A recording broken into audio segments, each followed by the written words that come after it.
Welcome to Visionaries Global Media, your number one source for podcasting entertainment.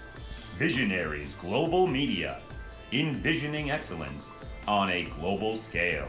This is Band from Ringside. Tonight on the Band from Ringside podcast, Vince McMahon forgets to shave. Shane McMahon forgets to stretch. I forget to hydrate. It's our WrestleMania recap. That and a whole bunch more tonight on the Band from Ringside podcast. You ain't shit. I ain't even gonna say it. You ain't shit. It's that 9 to 5. It's time to feel alive. Hello, Mark. So welcome to the Band from Ringside podcast. As always, I am your host, Bill Vagey, a.k.a. the Montreal Screwtang Clan. And sitting directly across from me, we have Jason Cornelius Bell. What's going on, JCB? Good to be back. Good to be back. That's comedy per usual.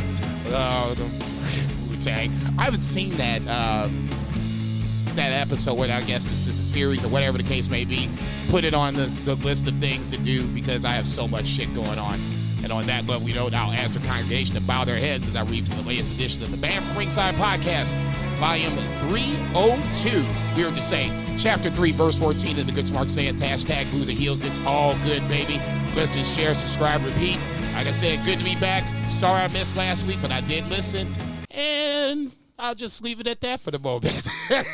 Jason was not happy with me when he walked into Joey's party. I guess I said some things on the podcast last week. And sitting to my right, filling in for Two Beer Zach Pullman this week, we have one half of the Giggle Twins. That's Bill Vice Geisman. What's going on, Vice? How's it going, everybody? It's good to be here. I'm excited for this. Now, he's not going to fill in with the usual with the quota of cum jokes that Zach usually gives us, but No way. He's here for a little bit of color. Yeah. They say, Hold on, let me rethink that. Careful. Yeah. I'm sitting right here. You know that, right?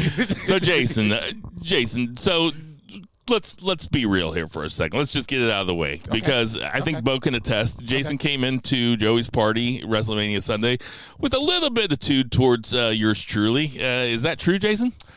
I wouldn't say tude. I just, like I said on Sunday, I always like to rebut my picks, and there was a couple of times where you definitely took liberties with some of my picks and made jokes of said picks. So, yes. I laughed at one pretty good. It ended up being right. So, I mean, it's like, who the fuck cares? So, at that point, there's really not much more I can say. I'm wrong all the time. It takes some of the steam out of, me coming in here with hot like fire. So, Zach is, I forget if he's camping or at a strip club or at a work thing. I think it's work, actually, okay. for once. All right. So, the strip club is a work thing, too. Strip club is a work thing, camping at a strip club. Oh, they hand-bred their chicken genders. Or work. For work. Thank you, Aaron. You are so correct. Yeah. Hanging at a strip club camping at a strip club for work. Yes, that's what we're doing. That's my lovely wife, Erin, with her head sticking out of the sliding glass window for some reason, chiming in. So before we get too far into it, I do want to read the totals from last week because I feel like we need to lead off with these. Somebody must have did good. No fucking shit. Coming in last place, we have Two Beer Zach Pullman with 10. Coming in second to last place, or I guess you could call it second place, but second to last place, we have Jason Cornelius Bell with 11. And coming in with 12, it must have been that Ray pick. No, you had Ray too. What was it? Oh, I was the only one that had the Street Profits winning the whole so it was the Street Profits pick, which I was willing to give you, but I appreciate the transparency. I appreciate you. No, you can go back and listen to it. There's no reason for me to lie. It ain't going to be the end of the world that I came in second place for WrestleMania picks. I mean, damn. We are coming at you from beautiful St. Charles, Missouri, on my back porch. This is the longest it's been in a while since Jason has been here. It's because we did it at your house. We did it at Shock City. And last week you weren't here. So it's been a long time since you've been here. It feels like that. Reba's been asking about you. The baby's been asking about you. The wife's been asking about you. Welcome back to my home. Thank you. I'm glad you didn't get shot on sight trying to come in the front door, but I guess my neighbors remember you. Right. The neighbor's been looking for you about a suspect about a B&E. Before we get too far into it, so Jason and I talked beforehand, and we said that we were going to start with the Endeavor stuff, but not on the one count. This is just kind of a pet peeve of mine. It's like when you listen to these wrestling podcasts and they try getting into the nitty-gritty of the business dealings of WWE. That's kind of the least interesting part to me about pro wrestling is the succession bullshit part about, Waystar Royco trying to buy Gojo and our XYZ and shit like this. So basically what it is it's 51% Endeavor and it's 49% WWE. They asked Vince if he was still going to be involved in the creative, and Vince said he didn't want to get in the weeds on the TV show, which is exactly what he said when he named Paul Heyman and Eric Bischoff to be in charge of Raw and SmackDown, respectively, or maybe it was backwards from that. And Bischoff was Raw, I believe. That's exactly what he said. He said, I don't want to get in the weeds about this. And then, if you remember, he hired Heyman and Bischoff and then promptly took back the reins for both shows about 2 weeks later. That's neither here nor there. We'll get into the Raw after WrestleMania stuff because it was a big wet fart after a big fun orgy of wrestling over the weekend, which is not exactly ideal. But is there anything, Jason, that you'd like to say about the Endeavor, about the business side of things before we get into the 3 count? It's not a huge surprise. It makes a lot of sense, especially when you have the Endeavor being the one to buy it. Obviously, you have the UFC ties. They're ready to roll. I made a joke about Conor McGregor. I put the over-under at Conor McGregor at a WrestleMania a year and a half. I'm going to take the under on that. I think that's the biggest thing that I take away from it from the business side is that I see a lot of crossover coming over, whether it's UFC guys coming into WWE or vice versa. That, to me, is the biggest thing from it. It just makes WWE more of a global powerhouse than it already is. It's not going anywhere anytime soon, if ever, because that would mean Endeavor would have to implode as well. So in that scenario, it gives WWE much more staying power, probably some more loot to sign free agents, even though one of the free agents they were trying to sign did get away. Neither here nor there. Like I said, at the end of the day, it just makes WWE just that much more powerful. Yeah, and we'll see how it looks down the road, but I don't even think, as much as you and I can bloviate about everything, I don't even think that we could fill a whole count with that. So that's it. If you're looking for more in-depth reporting about that, go watch CNBC, you fucking dorks. 1, 2, 3. JCB, why don't you kick us off? So, what do you want to talk about? It's up to you, man. You get to start. Motherfucker, you know what we talking about. Shit, let's just cut to the chase. WrestleMania 39 at SoFi Stadium, Saturday and Sunday, nights 1 and 2. So much to talk about.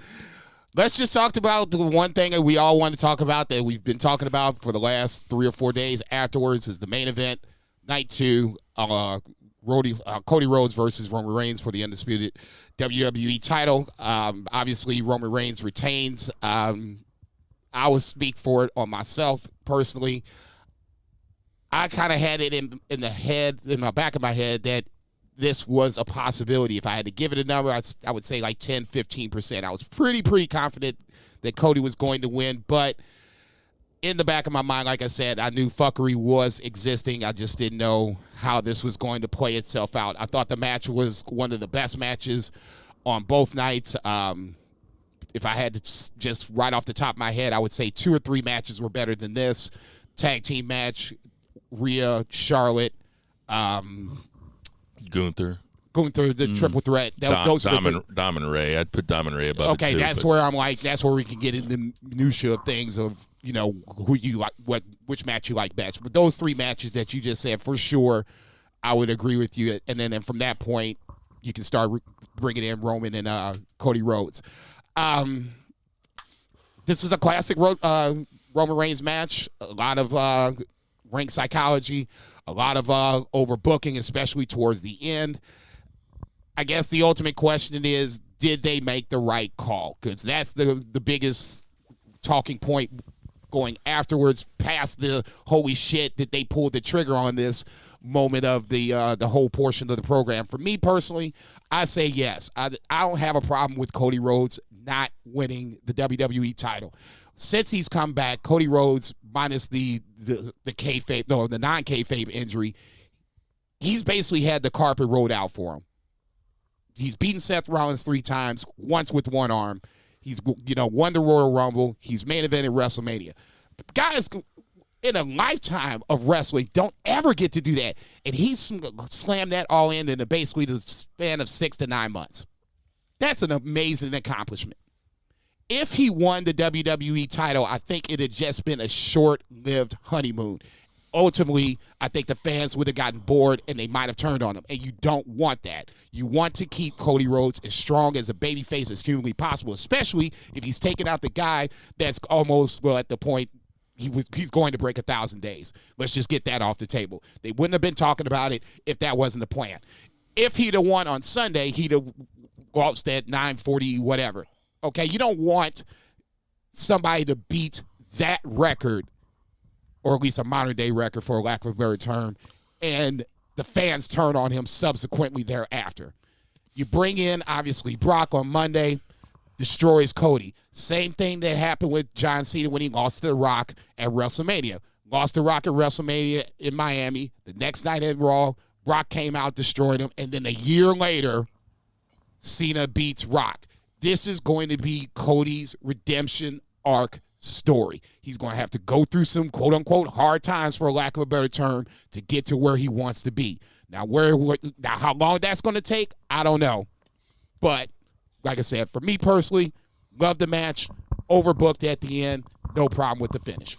Does Cody win the championship at SummerSlam? Yes. Bo, does Cody win the championship at SummerSlam? As a heel. As a heel, so is he going to take it off of Roman Reigns? Yes.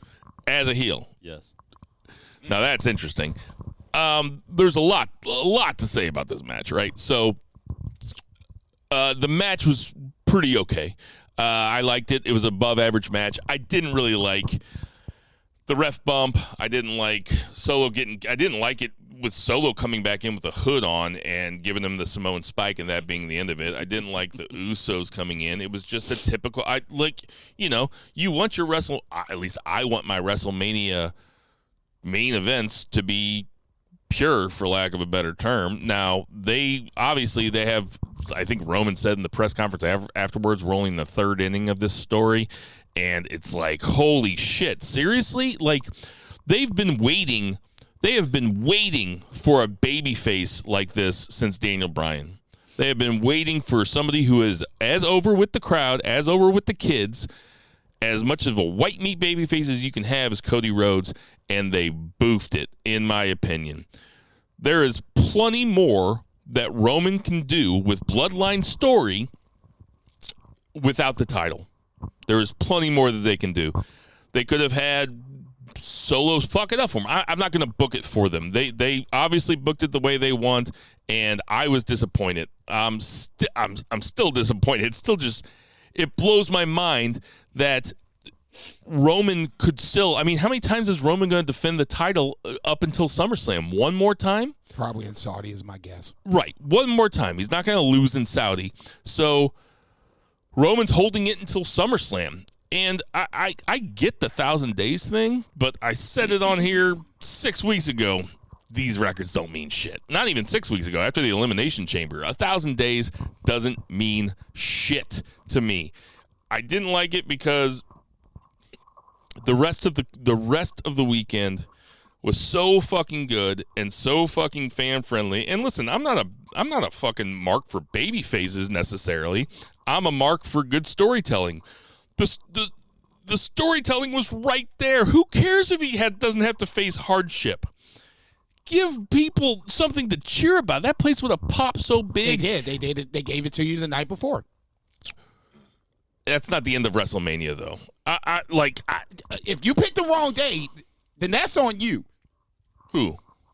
Not you as Bill Vice. No, I mean the viewer, the audience. If you and I went to WrestleMania and we had a night, we had to pick between the two nights, and we agreed, okay, let's go to night 2, and this happened. That's on us. That ain't on WWE. I know that's not really what I'm saying. I'm talking about the audience watching at home, the audience watching in the arena, the audience everywhere. This just seems like they overthought it so much, and really I don't know what the decision was behind it. I know they could probably justify it. It might be something as simple as they're planning on having a bloodline versus Cody, Sammy, and, well, I was thinking Cody, Sammy, and KO, but then they had Brock Lesnar destroy Cody at the end of Raw. So I guess therein begins Cody's big redemption story. I thought they fucked it up. Personally, they have their reasons. It's a major, it was the night before they made a major announcement about Endeavor buying it. Maybe that had something to do with it. Maybe Endeavor says, you know what? We're buying the company. You better have the belts on Roman Reigns and Bianca Belair. Maybe it's just that simple. If I may, supposedly this has been in place for quite some time. Weeks ahead of time. This was the play. It wasn't a last-minute scenario where they decided on the 11th hour that they changed their mind. Supposedly, like I said, take it for what it's worth, Roman was going to go over for 2, 3, 4 weeks ahead of time. Is it as simple as, okay, Cody started his own promotion, he left, came back, and here's Triple H holding the ball, saying, come here, Cody, kick the ball. Go ahead, kick the ball, and then sweeping it back at the last minute right before Cody's going to kick it. Is it that simple, Bo? I don't think so, but it's still pretty funny. I mean, that they did that to Sting. They brought Sting back, and then they brought Sting versus Triple H at WrestleMania, and Triple H went over Sting. They're not they're not above reproach when it comes to this. They have a long list of pettiness when it comes to, well, yeah, it's just certain levels of petty. For me, I'm a 4. This feels like an 8 or a 9 out of 5. Right, you're a 4 out. How much? No, man, I ain't that damn petty. Shit, I was about to say I hold a grudge. I will admit that I hold a grudge. For that scenario, that's like a strong 8. I just think they've been waiting for a baby face like this, and we're 9 years after WrestleMania 30, the Daniel Bryan WrestleMania, and they haven't had a baby face like this in forever. They have shoved Roman Reigns down our throats as a baby face. He's gone over 2 WrestleMania, well, lots of WrestleManias in a row as a baby face, as a nominal baby face. This will be 3 in a row now. Right, but this is one as a heel. I mean, last year he was a heel too. The double pin, which fucking ruled. Was that last year? 2 years ago. 2 years ago, yeah. Double pin, beating Brock to unify the titles. And that match was not good. But I think there was an injury involved, I think, if I remember correctly. It might have hurt his shoulder. But I think they dropped the ball here on a couple. I think they're missing out a chance on a huge moment. They missed the chance in Montreal with Sammy. I booked them out of that mess. Thank you very much. And they missed the chance right here at WrestleMania. That would have been a moment. They could have had Roman take it back from him at Puerto Rico. They could have done all sorts of things. I thought they were all about moments. This was a moment. This was a moment for all the wrong reasons. Okay, I'll just say this. There were plenty of moments, minus the moment that we all expected to happen, okay? That being said, I don't think this is the end of the world by any stretch of imagination. I will push back a little bit on the Daniel Bryan comment of how Cody Rhodes being as over as Daniel Bryan. I would have to disagree upon that. If anybody is as over as Daniel Bryan, it feels like it's Sami Zayn versus Cody Rhodes. Well, no, I fair enough. Yeah, that's fair. I'm not saying that Cody is as over as Daniel Bryan, but man, they could have made him the guy. They could have made him the guy, and they decided not to. Now, I don't think that Cody Rhodes is going to take the belt off of Roman Reigns. I think it's going to be Seth Rollins at SummerSlam. That is my official prediction starting right now. The week after WrestleMania is that Seth Rollins takes it off. Seth Rollins is hot as fuck. Got the big win against Logan Paul in a fun match, and not the match of the weekend, but it was really good. I just don't think they wanted to give it. I think it was because of pettiness. I don't think they wanted to give it to Cody. I think they wanted to give it to a homegrown guy. They want to reward Seth Rollins for all his hard work. He's done a lot of losing over the last few years, and I think that they want to have Seth Rollins be the one to take it off of him. So you're saying Cody Rhodes is not ever going to win the title? He might win the title, but I don't think that he's going to take it off of Roman. They might split it before then. I don't know how they're going to split it. It's always so contrived when they do it.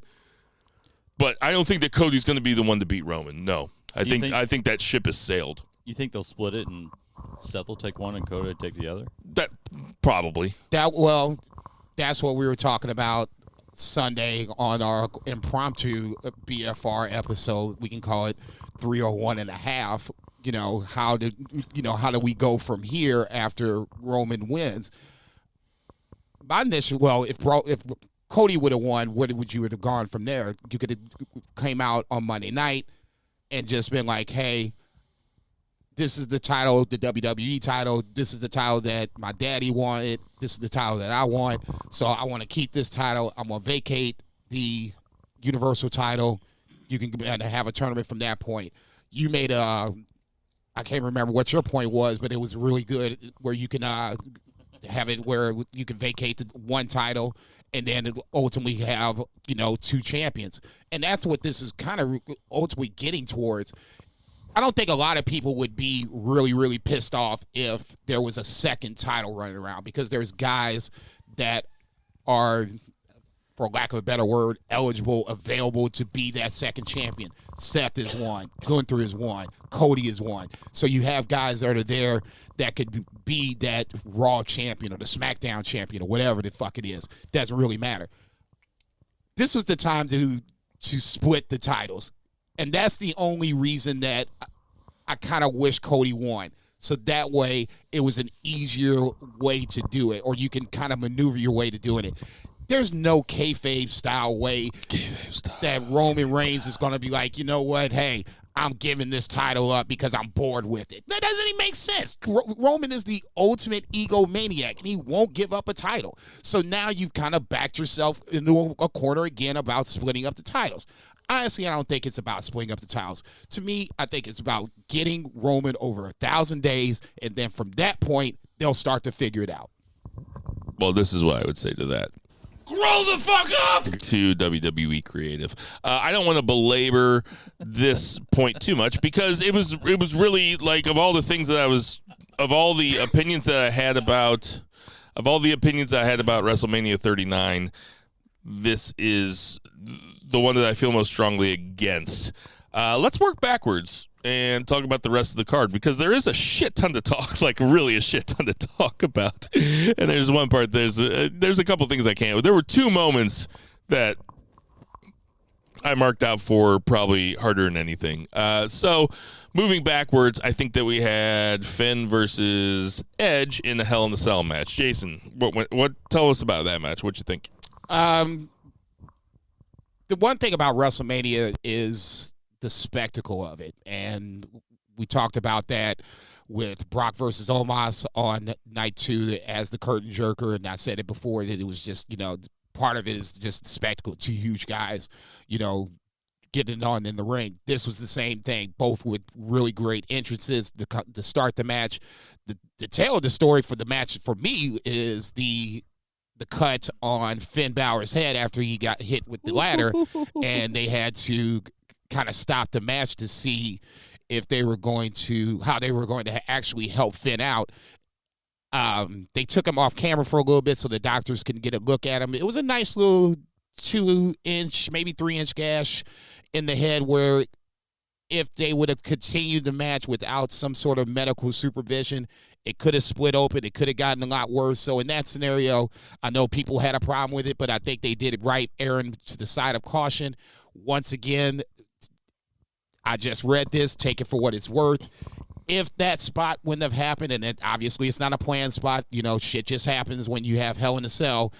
Finn was supposedly booked to win this match. Once that happened, this is take it for what it's worth. Before it was supposed to happen, and that's why I say with a lot of this Vince stuff, Breaking news. I don't want to keep it.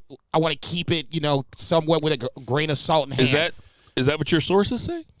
No, I don't have sources. That's what you're not saying. I'm surprised your sources haven't said anything. I just read it on Twitter. I guess it was the day after. My sources told me the Saudis were buying the WWE. Man, I can't trust them at all anymore.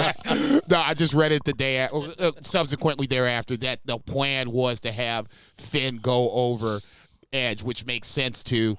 I wouldn't have had a problem with that. Edge, the reason why I picked Edge is that it felt like there's going to have to be some baby faces winning at some point.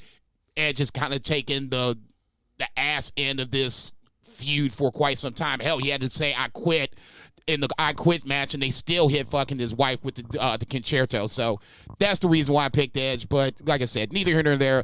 I thought the match itself was pretty good. Nothing too crazy. It was not really a spot-heavy fest like I wanted to be, like a Hell in a Cell I think should be, but they got the shit done. The colored kendo sticks kind of threw me off, too. Well, yeah. I mean, Edge is a guy that is at a legend status at this point, is treated as a working-class wrestler, and he's certainly earned that legend status with his durability over the years. I never heard that the original plan was to have Finn go over until that injury. That changes everything that I was about to say, because what I was about to say was this booking decision makes less sense to me than the Roman Reigns. The Roman Reigns, like you said you had it about 10 or 15% chance in your head that Roman Reigns was going to go over. I never said that my Stone Cold Lead Pipe lock of the week was Roman Reigns. This was my Stone Cold Lead Pipe lock of the week, which I'm probably sitting at about a 40% rate with my Stone Cold Lead Pipe locks of the week. We should keep that stat. Which just shows don't listen to me about predictions, guys. But there was some news about Brodus Clay this week that I was happy to see. Thank you, Samir Masalam. Samir, don't do that anymore. This match to me was kind of forgettable, and yes, the injury did take it out of its rhythm, and that is certainly not the performer's fault. But Edge has come back, and Edge hasn't had a single memorable match for the right reasons since he's come back. The most recent time, 3 years ago, since the pandemic, when we were all excited for that Randy Orton Edge match, and it was just a fucking fart in the wind. That was terrible. This match, it had a really cool spot with Finn jumping off the middle of the cell into the table. Pretty cool spot, but this, I'll tell you what, a year from now, I'm not going to remember this match. Let's go with I guess it's the early Bill Vicky mark out moment of the year. That's right. Miz calls out, or doesn't call out, but basically makes fun of Snoop for throwing him underneath the bus the night before to get... Bo and I are both like making like Beavis and Butthead like head noises. It's like, here we go. Oh, yeah, dude. Miz gets beat by Pat McAfee the night before, so Miz is pissed. He's mad at Snoop, and Snoop has a second surprise for him, and it's one Shane McMahon. I'll be perfectly honest. I can't lie. I was in front of a room in front of 6 or 7 people. I was probably the least excited about the return of Shane McMahon. I literally rolled my eyes. No, you were shocked. You were shocked. Shocked, yes. You stood up off the couch and kind of did your thing when you walked around. You were That's not a good thing. You were sitting next to me. You freaked out. That's not a good thing. Okay, all right. It wasn't like I was happy to see Shane. Yes, was it a shock? Yes. Did I want to see Shane in that spot? No. Lashley, LA Knight. Okay, I know it's not the point. Okay, the point is what happens when he gets to the ring. I think in the room I was saying LA Knight. I think I was being like, it's going to be LA Knight. It's going to be LA Knight because it would have made sense, but not LA Knight. Shane McMahon. Here comes the money. So Shane proceeds down to the ring, gives some love to LA for giving some love to him. Some really heartfelt shit. He was like that from the bottom of my heart. He's like, that feels so good to be welcomed back like this because he knows like the last time we saw him was the Royal Rumble two Royal Rumbles ago when he got fired that night by his mustachioed dad. We have to get to Vince's mustache sooner or later. That's going to be the 2 count. Jesus Christ. He got fired on the spot for booking his own shit and basically running the middle of the second act of the Royal Rumble, so to speak. Oh, boy. We haven't seen him since. He gives a really heartfelt promo to the crowd. And tell us what happens, Jason. So, I'm sitting there thinking to myself, okay, this is the most ridiculous thing ever. But let's just see what happens. Shane starts to gives a little, the bad punches to Miz in the corner. Just the worked punches in the biz. Oh, my God. And he throws Miz into the ropes. And Miz is coming back to him. And Shane leapfrogs him and then lands. And then you can see him kind of buckle. And I'm like, oh, no, Jesus fucking Christ. This is the worst fucking thing ever. So I'm thinking he's blown out his knee or whatever. Miz is bouncing off the ropes. Shane's trying to, turn back around to do like another leapfrog. And now he's really on the ground. I'm like, oh, God, this is like literally the worst fucking thing happening. If you're WWE, this is like the absolute worst nightmare next to somebody dying at WrestleMania. Careful. Now you've got to the point look, they've already did a racist fucking angle there and the racist won. So, I mean, at that point, how much worse can you get? This is probably the next worst thing. Booker T winning that one that Triple H went over. Booker T winning was my Stone Cold lead pipe lock of that year. And I still got it wrong. Right. I was like, well, Triple H is making slave jokes to him. He's going to lose. I mean, they're not going to put over the guy making slave jokes, right? They don't have a champion. They're not going to get a championship to a guy like Hence you. your 40% prediction rate. Right.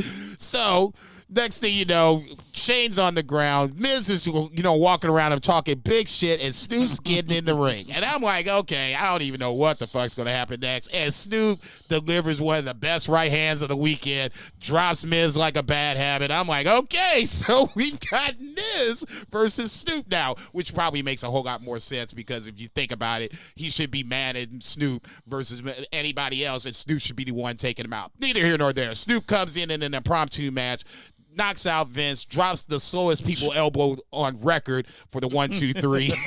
2 minutes and 29 seconds, if I saw that correctly. But yes, Miz loses twice at WrestleMania. But the biggest story is Shane McMahon. Torn quads, just like his daddy. It's a goddamn shame. Like you said in the pregame, you need to stretch before that shit, dog. You got to stretch before. You probably shouldn't be wrestling in tennis shoes. That's why nobody else wrestles in tennis shoes. I don't know if that had anything to do with it. So Shane is 53 years old, right? Okay, so first of all, there is something so... And I said that I remember saying it in the room. I was like, that was 5 minutes of incredible television because it went from Shane McMahon being like so happy to be back and just embracing all the love that he's getting from the crowd to immediately just going down. Just eating shit. So I have so many thoughts about this. The first one being is that he's 53 when Vince tore both of his quads in the Royal Rumble, which was so memorably Mystery Science Theatered by your BFR boys on the Banged Up on YouTube. You can watch it if you want to. I mean, Vince tearing his quads is one of the funniest things that's ever happened in the history of the world.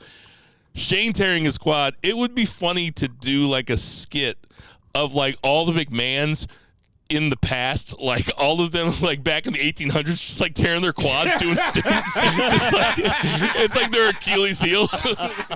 Like they're just all going down. You got like a McMahon in the Civil War. I was going to say McMahon go for their quads. You're just saying McMahon like on Iwo Jima, going up with the flag. Like, it's like, oh, I can't do it. Then some guy picking up the flag, like, stupid motherfucker. And it's the guy that actually plants the flag. That's the shit I would do. That would be totally fucking comedy. Somebody needs to think It's of like that a shit. dude in Jesus' time. He's like, I'm going to go save that motherfucker. And Jesus is getting ready to get crucified. He's just like, he's running up Calvary Hill. He just fucking hurt. He's like, ah! Like the McMahon's quads just can't hold up. They've never been hold up throughout The guy's history. getting ready to walk on the moon and pulls his quad, and Lance Armstrong walks out. Lance Armstrong. So I knew what you meant. So the other thing I was going to say is that it is hard to feel bad for a billionaire's son who had everything given to him his entire life. Shane, by all accounts, tried really hard to make himself a pretty good wrestler. He's had some big matches in the past. He has done some big spots in the past. Like all the boys respect him in the back. At least they did back in the Attitude Era. I don't know how they feel about him now, but they always talked about how hard he worked and everything.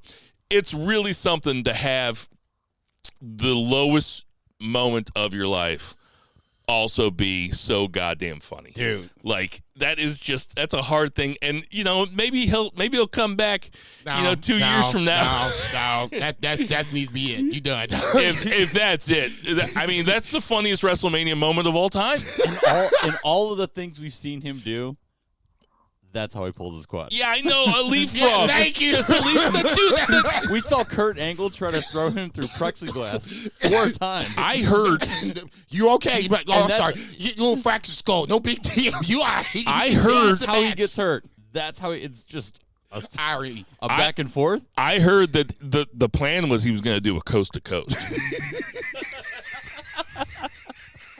Which is his big thing, doing a coast to coast, putting a trash can on somebody and jumping from one turnbuckle to the other turnbuckle. And he used to be able to do it. Dude, you're 53. You're not doing a coast to coast anymore. The other thing I want to say is that Snoop Barely Dogg, past 10. Snoop Dogg and The Miz handled that like complete fucking professionals. That's why people, maybe not in our room, we were going nuts. But I know that people thought it was a work. And the reason that they thought it was a work was because Snoop handled it so well. Snoop was like, you got to do my boy like that? You got to do my boy like that? And then he did a people's elbow. And what would you say? Like, if he's standing up straight at 12 o'clock, he leaned into the ropes to run the ropes. What would you say? It's like a 12:05, maybe like 5 degrees this way, and then he ran to the other rope, did like 5 degrees that way. Second rope he didn't even lean into. He just pushed. He just pushed.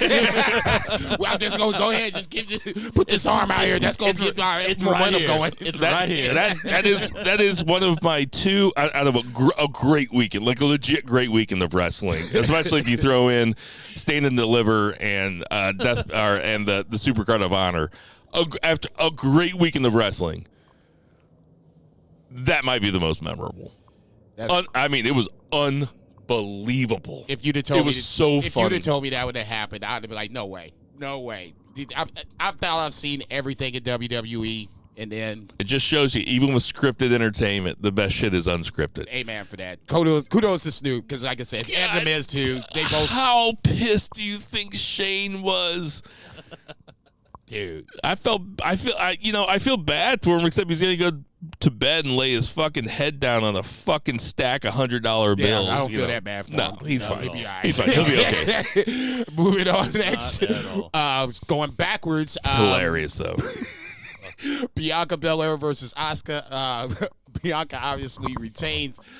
I was said I was disappointed with the build for this match. I was looking for more of a heelish Asuka to kind of tap into that heel side, but Bill made a very good point the week before that Bianca is approaching her 365.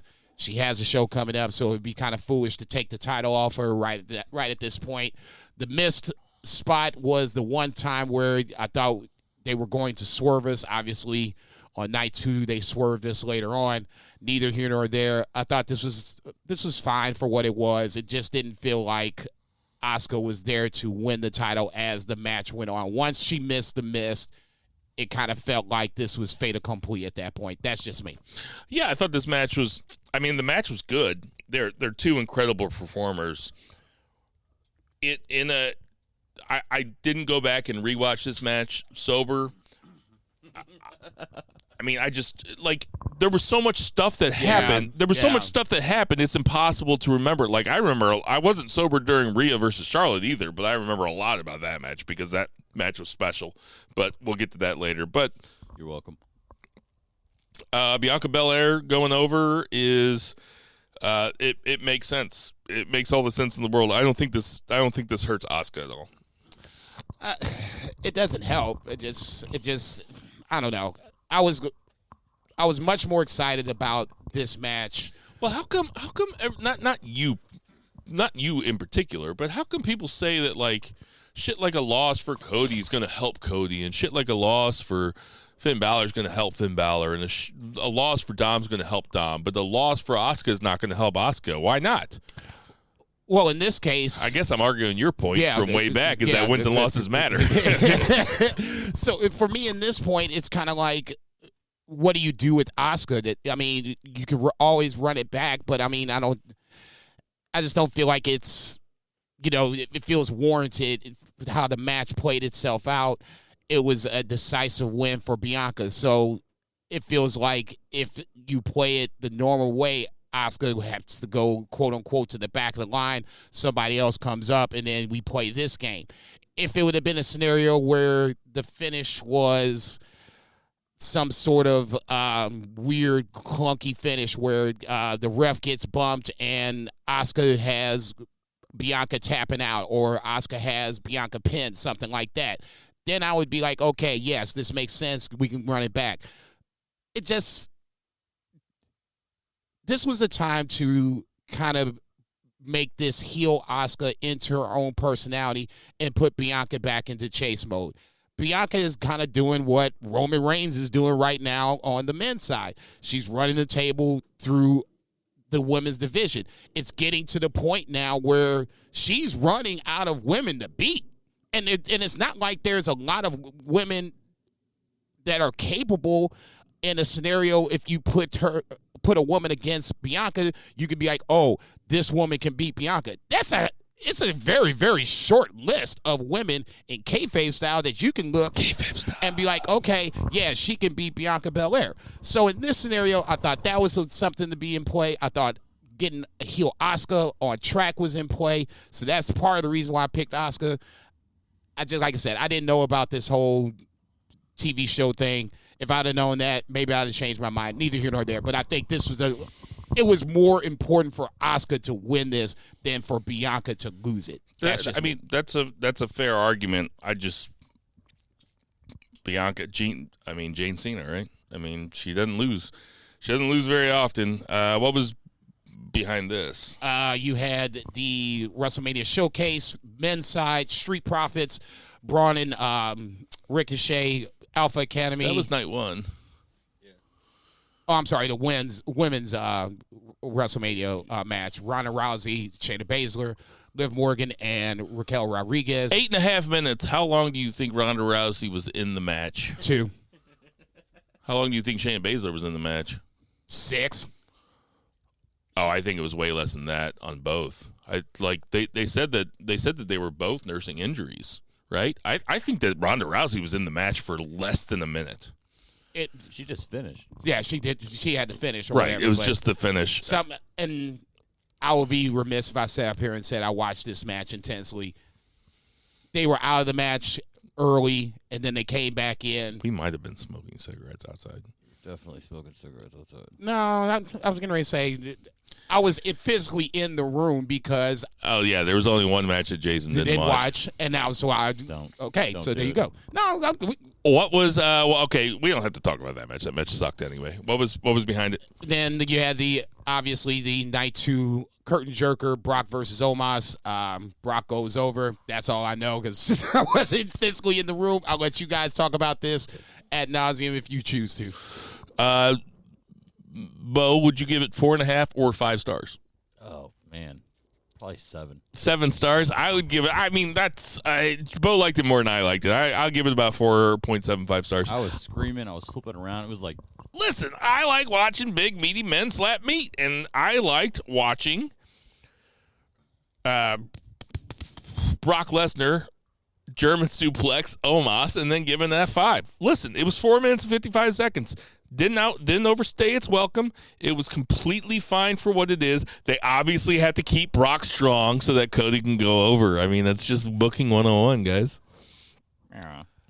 Entrances took longer than the actual match itself. Of course it did. You didn't even watch. How do you know? Yeah, Cody. Oh, because I was standing out there like, damn, man, they ain't rang the bell yet. What the fuck? You were there I mean, pouting on listen, Twitter. listen. No, Marching I around. Me and ain't Bill- pouting on Twitter. I was about to say, Bill were like, Wait, is he tell really- me really gonna again. skip this? Tell me again Yeah. why you weren't in the room for Brock versus Omos, because you were just protesting it. damn Skippy. But why were you protesting it? Who needs to see this bullshit? You know how this fucking shit ended? And it ended the way I thought it was going to. But you watched the women's showcase tag match with 4 tag teams that don't mean anything to each I other. don't think I watched the whole thing. That's why I'm sitting there like, I But don't you- really remember it. But you didn't boycott it. No. I mean, you're like Anton Chigurh. Like you have a very like you have a very like you're very principled, and your principles make little sense to me. Good. It need to make sense to you. As long as it makes sense to me, I that's know. all that matters. I respect Anton Okay. Chigurh too. Okay, I don't know who the fuck that is. So I'm not sure. It's a bad guy in No Country for Old Men. Okay, I ain't That seen goes him. around kills people with the cow thing. Hey, we made fun of you, but we respected you while we did it. Yes, I totally Big respect you. Fuck you too. Go back 2 steps. We're gonna go back to the triple threat match. Sheamus, Gunther, and excuse me, Drew McIntyre. Arguably the match of the night for night 2. This was big meaty men slapping meat. I don't know what you're talking about with Brock versus Omos. This was the match where you wanted to see guys really fucking lay wood on each other and do some nice little spots. Big guys doing spots. This was the match to do it. Gunther ends up coming out with the win. I didn't think Gunther was going to come out with the win like this. I just thought he would just ultimately beat down one while the other was hurt and then come out with the win. But this was a little sneaky, but I like that shit. Gunther's not a heel, or not the chicken shit heel. He's more of a smarter heel. He kind of tried to play Drew and Sheamus against each other throughout the match, and then ultimately at the end, he kind of picked up the scraps where, excuse me, where he picked up the scraps to get the win.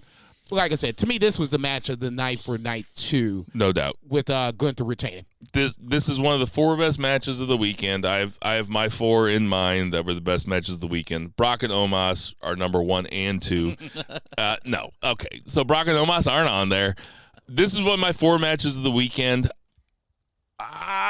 I think it's in my top. Oh, man, it's really tough. It's the only one of my top 4 matches of the weekend that's on night 2. I'll say that. This match was perfect. Like, there was nothing wrong with it. It was that sounded derisive. It was perfect. It fucking ruled. Every single second of it fucking ruled. Not that there was nothing wrong with it. Every single second of it was good.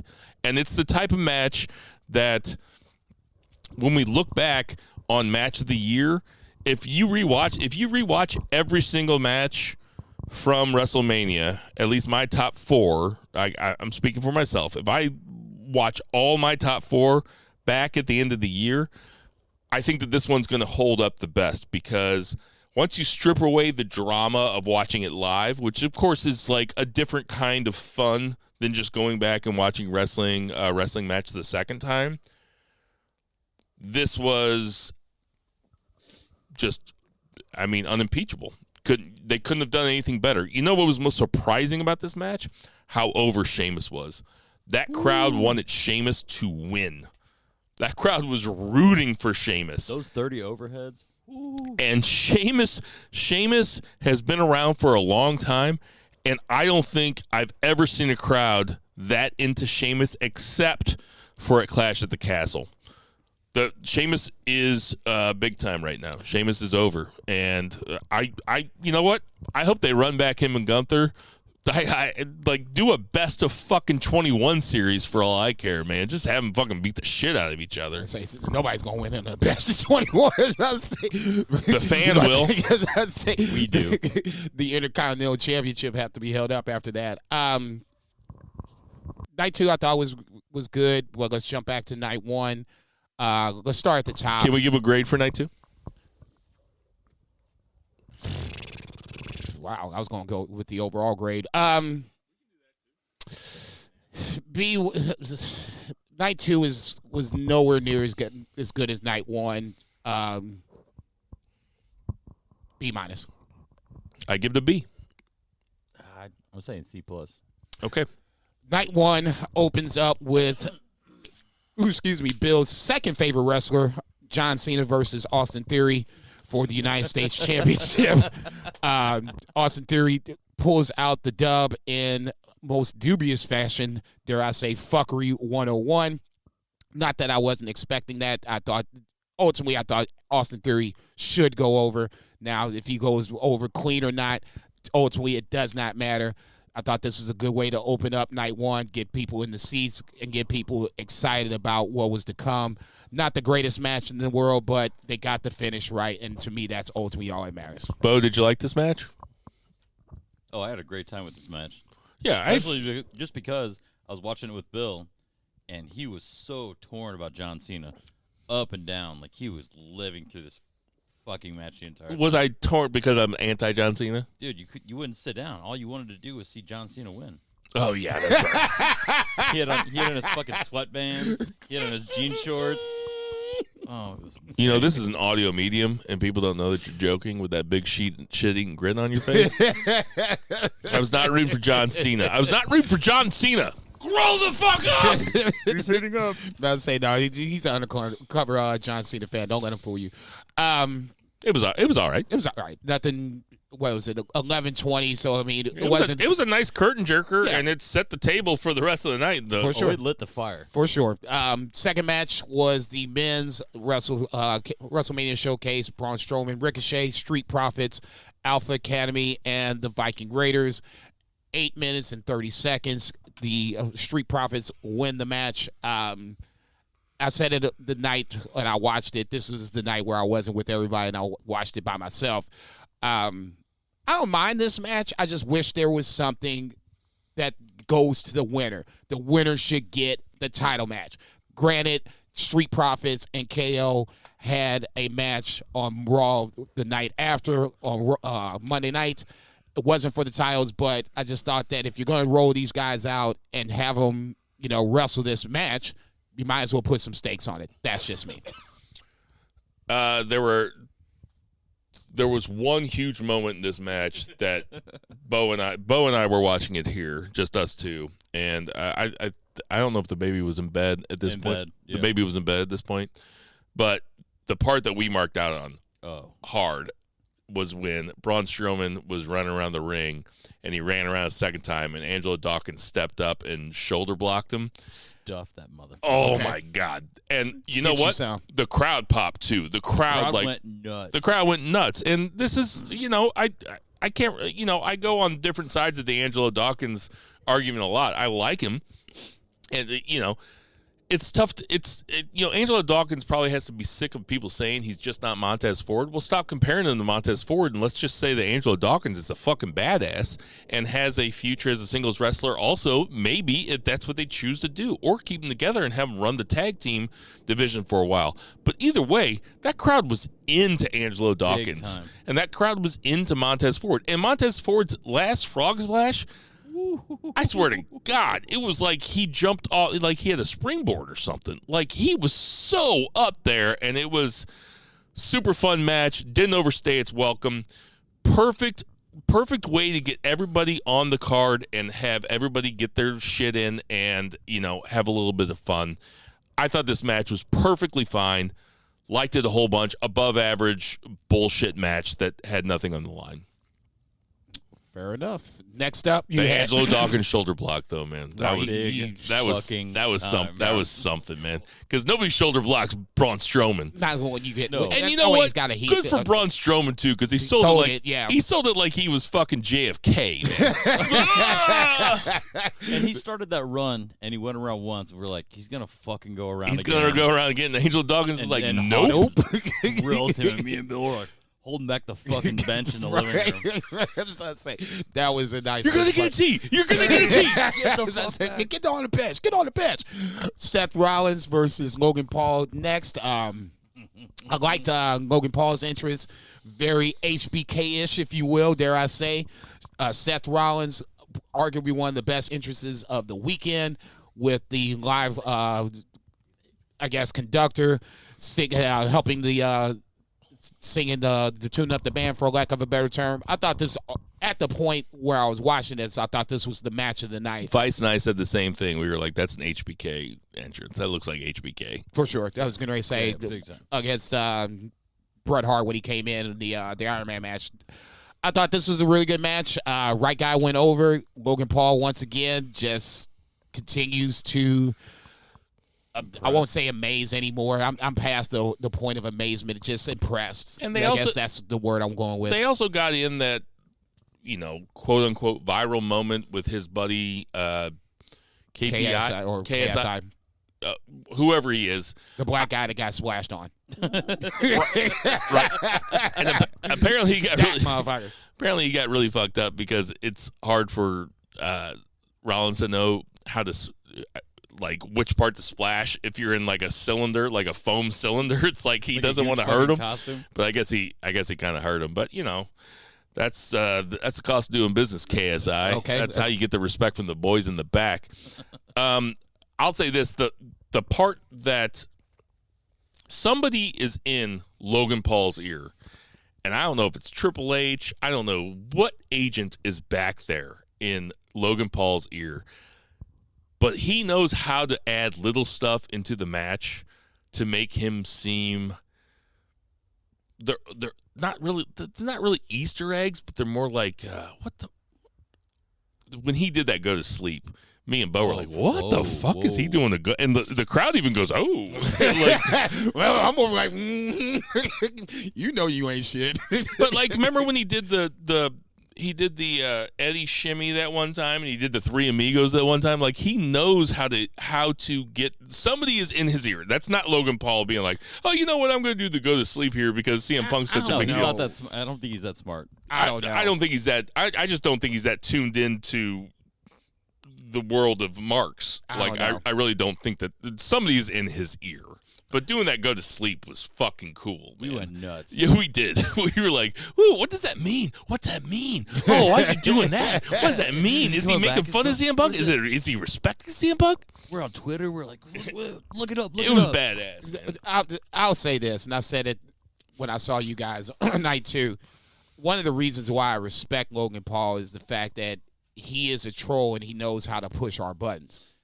I'm not going to sit up here and say that he isn't doing the Eddie shimmy, the go to sleep, and there's not something behind it. I just refuse to believe that. If that's the case, so be it. But I think Logan Paul is smart enough to know what can piss people off, how he can get a reaction. And I think that's part of his appeal as a heel. I've never understood why they ever wanted to make him a babyface to begin with. He's a natural heel. People want to boo him, so just lean into it. And I thought this is one of the better builds for WrestleMania because slowly but surely it felt like Seth was always, chasing Logan Paul and would never catch him. Get dropped by the right hand. Chase Logan Paul, gets dropped by the right hand. This was a nice little redemption moment for Seth. Not like he needs it, but this would have been a match that if he lost, I'd have been hard-pressed to understand that without some serious fuckery going on. But like I said, really good match up to this point. It was the match of the night for night one, and Logan Paul, like I said, continues to impress. I mean, the fact that this wasn't one of the top 3 matches of the night really tells you how good night one was. And you know what? Your mileage may vary with what Dave Meltzer thinks. I know that Zach thinks pretty highly of him, and there are other people that think less of him. Not me or Jason, but I know that there are some people that completely dismiss what he says. But he did say that night one of WrestleMania was the best night of wrestling in WrestleMania history. That's Whoa. That's Whoa. I mean, and that guy watches more wrestling than anybody. Yeah, I will go ahead and just even say, more whoa. than Jason. He's paid to do it. I mean, damn, yeah. If you paid me to do it, I would never leave the house. You No know? shit, I know. I'll say I might shower, motherfucker. What the fuck? What was next, Jason? You had the ladies 6-man tag, Damage Control versus Trish, Lita, and Becky. Trish, Lita, and Becky win in 1440. I picked Damage Control, and the reason why I picked it, I thought this was if you're going to flip Trish on Becky, this would have been the time to do it. Once again, the bigger swerve was the next night, but neither here nor there. Damage Control to me is just basically dead men or dead women walking at this point. Not only have you taken the women's tag team titles away from you, you have them lose to legends in Lita and Trish. God bless Lita.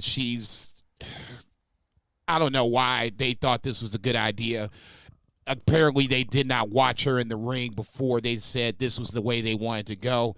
Maybe this is the way to have Trish flip. I'm not even heating up. Everybody sees this. I mean, it's not even. I was talking about Lita's hot flashes. Okay. Let's just cut to the chase. Lita's just not very good in the ring at this point. I'm so sorry. And it's you're not. it's hard to watch. The fact that you taken the titles off of 2 more competent women and put it on one that is not nearly as competent as she was 10, 15, 20 years ago is a huge problem with me. So this match was probably the low point of the match low point of the night for me. I won't even say the white women won. Damage Control just needs to break up from this point. If you had Bayley on Monday night, that's what I've been waiting for at that point, because Damage Control is hard to watch. She may have gotten released. Well, with this back, that is the rumor, is that Bayley got released because she tweeted Sunday night after WrestleMania. She said, "And sometimes the perfect romance ends by." And then she didn't show up Monday night. She wasn't even mentioned Monday night during the Damage Control match. And it seems like she may be a free agent. That now, in the old days, that meant death for a wrestler like her, because there wasn't any places to go. The best thing that you could hope for is to show up on the indies and make money on the indies, or to show up on Impact and not be, a quote-unquote television star. Now she has options. She has AEW. She has New Japan, where her best friend, Mercedes Moné, is. There are options for Bayley. I think that would be a shame if she left. I've come around on Bayley. I've been really hard on Bayley in the past. I've liked this heel run a lot more than other people have. I took Damage Control also, and for basically the same reasons that you did. It's like, why bring these people in? In hindsight, it's, everything's 2020, but probably a bad pick, because why would they not put Lita and Trish over? You're really just banking on one of them turning heel. I'm not going to pile on Lita. We had a lot of fun on Friends of BFR, making jokes about Lita. I make fun. I make fun about male wrestlers also when they suck when they're late. I make fun of Goldberg all the time. I make fun of, I've made a lot of fun of Sting. It's not that Lita didn't put the effort into the ring. It just seems like either she's not capable of doing it anymore, or she didn't put the preparation in. I don't know which one it was. I doubt it's the latter. It's probably the former. Good for her. I'm glad she's getting a paycheck. I don't want to see her on my television ever again. Whoa. On that movie, It was like Maybe on my phone on like MILF Hunter or something. you know when you try to Jesus. explain to somebody. Hold on, something, you know what? I'll delete that. and you slow it down, and you're like, yes, if you're building this burrito bowl, first you put the chicken, then you put the rice. Like, that's how she wrestled. It was like in slow motion. She was trying to show them how to maneuver. It's like she was slowing it down to The show fucked us up how part to about do it it. is, you ain't even lying. It felt like it was super slow motion. I'm sorry. I'll move on. Jesus. Now what's next is. Go ahead. Tell me. Now, what's next is where I think it really starts to pick up, and one of the matches that I was looking forward to for quite some time. One of the best builds for WrestleMania: Ray versus Dom, in a singles match. 14:55 the running time. It felt like this was 25 minutes. It was just In a good way. in a good way. It Yes. was just so. The whole feud was packed into this 14:55, where you had Dom, throwing water on his sister, mom slapping Dom. Ray ultimately pulls this. We're talking mark out central at my living room with me and Bo. We lit Just this place mark up. out central during this match. Both entrances I thought were really good. Dom plays into. We're really good. Talk about The Dom entrances. entrance. The Dom entrance was my mark out moment of the weekend. We had no idea it was an entrance when It they started looked- with the video. It looked so fucking cool. Him coming out in the paddy wagon with the cuffs, with the cops. Like, that was. And I remember yelling at Bo. I was like, this motherfucker has arrived. Like, this guy is a fucking star now. He did it. He did it. How many Nepo babies in wrestling have fallen away after trying this shit? And he fucking did it. That was fucking money. And that match was, I said it that night, and it might have been because I was super high and maybe I was peaking on the weed because we didn't do any shrooms or anything. But man, after it. that match was transcendent. That was so fucking good, man. A+ wrestling match. If you don't even talk about the match itself, just the entrances. Holy shit. Ray's entrance was good too. entrance was the shit. Oh, and Dom came out in the mask and Just took when the you- mask when off. When Dom came out, they started the video, and me and Bill were kind of like looking at each other. We thought it was just, it's some more build up, and then all of a sudden I go, "Is this fucking intro?" You were like, this is the entrance. And then you see him driving in. We're like, "Oh fuck!" And then Ray comes out with Snoop Dogg. Mark out Central, dude. Mark out There Central. was- The entrances this weekend were the best they've ever been. That's true. I would say, and Bill said it on night 2 when we were all together, that WrestleMania is always, this big spectacle. You have a huge ramp, big stage, the whole shebang.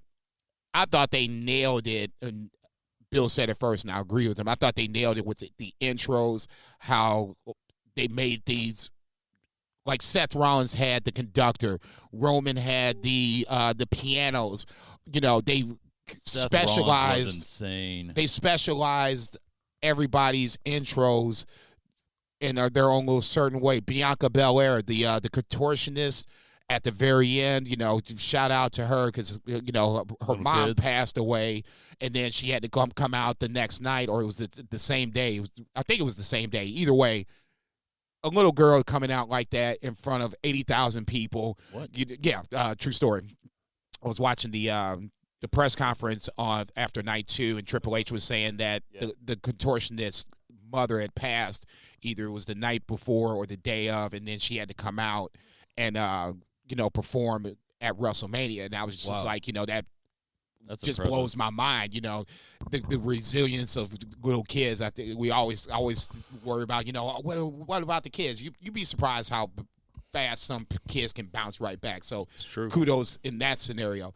I just, like I said, for me, Dom was always been with somebody that I've kind of championed for a little bit, and as he's kind of built this own path away from Ray, I've kind of gotten on that bandwagon more and more. This was the culmination of this feud, at least for Dom and Ray, for round 1. I thought this was really well done. The right person went over, but Dom just never seems to to die the way you would think. He's just like that chicken shit cockroach heel. Just when you think he's done, no, here comes Damian Priest. Just when you think he's done, no, he's going to slip out of some bullshit too. Dom is going to be, as long as he's a heel and they keep him as a chicken shit heel, he can write his own checks. I'm not saying he's going to be world heavyweight champion, but there's going to be some serious. I've almost felt scared for Dom coming down to the ring. The way they had him going through the crowd, I was like, oh, this is an interesting call. And motherfuckers hate Dom. I know that people are like, oh, he's Ray's, son, blah, blah, blah. No, not anymore. He stepped out of Dad's shoes. And I think this whole feud was done so perfect. The person that he had to wrestle at WrestleMania was perfect. Ray is his dad, and this is the perfect person that you can have march you from point A to point B. So well done. And this kicked off what I thought was a great run of matches for night one. I mean, for my money, the best three match, boom, boom, boom, in a row, 3 matches in a row at any WrestleMania ever. Like, it was Dom and Ray, and then Charlotte and Rhea Ripley, and then the Usos versus Sammy and KO. Like, no popcorn match. Nope. No, there was. Oh, the McAfee thing. Okay. They snuck that in. Listen, I'll just say that Dom versus Ray felt, akin to me to, like, watching John Wick 4. Saw that with you, too. I know. 2 weekends in a row, me and Bo were sitting next to each other while souls left our body and just went somewhere else. It was a tremendous match with a tremendous build and a satisfying ending. You have to give it to the Mysterios, especially. We're not going to talk very much about the Hall of Fame thing tonight because I didn't really watch it. I just saw the highlights. I had a chance to watch it. But Judgment Day was sitting there when Ray started his speech, and all of Judgment Day stood up and walked out during Ray's speech at the Hall of Fame induction.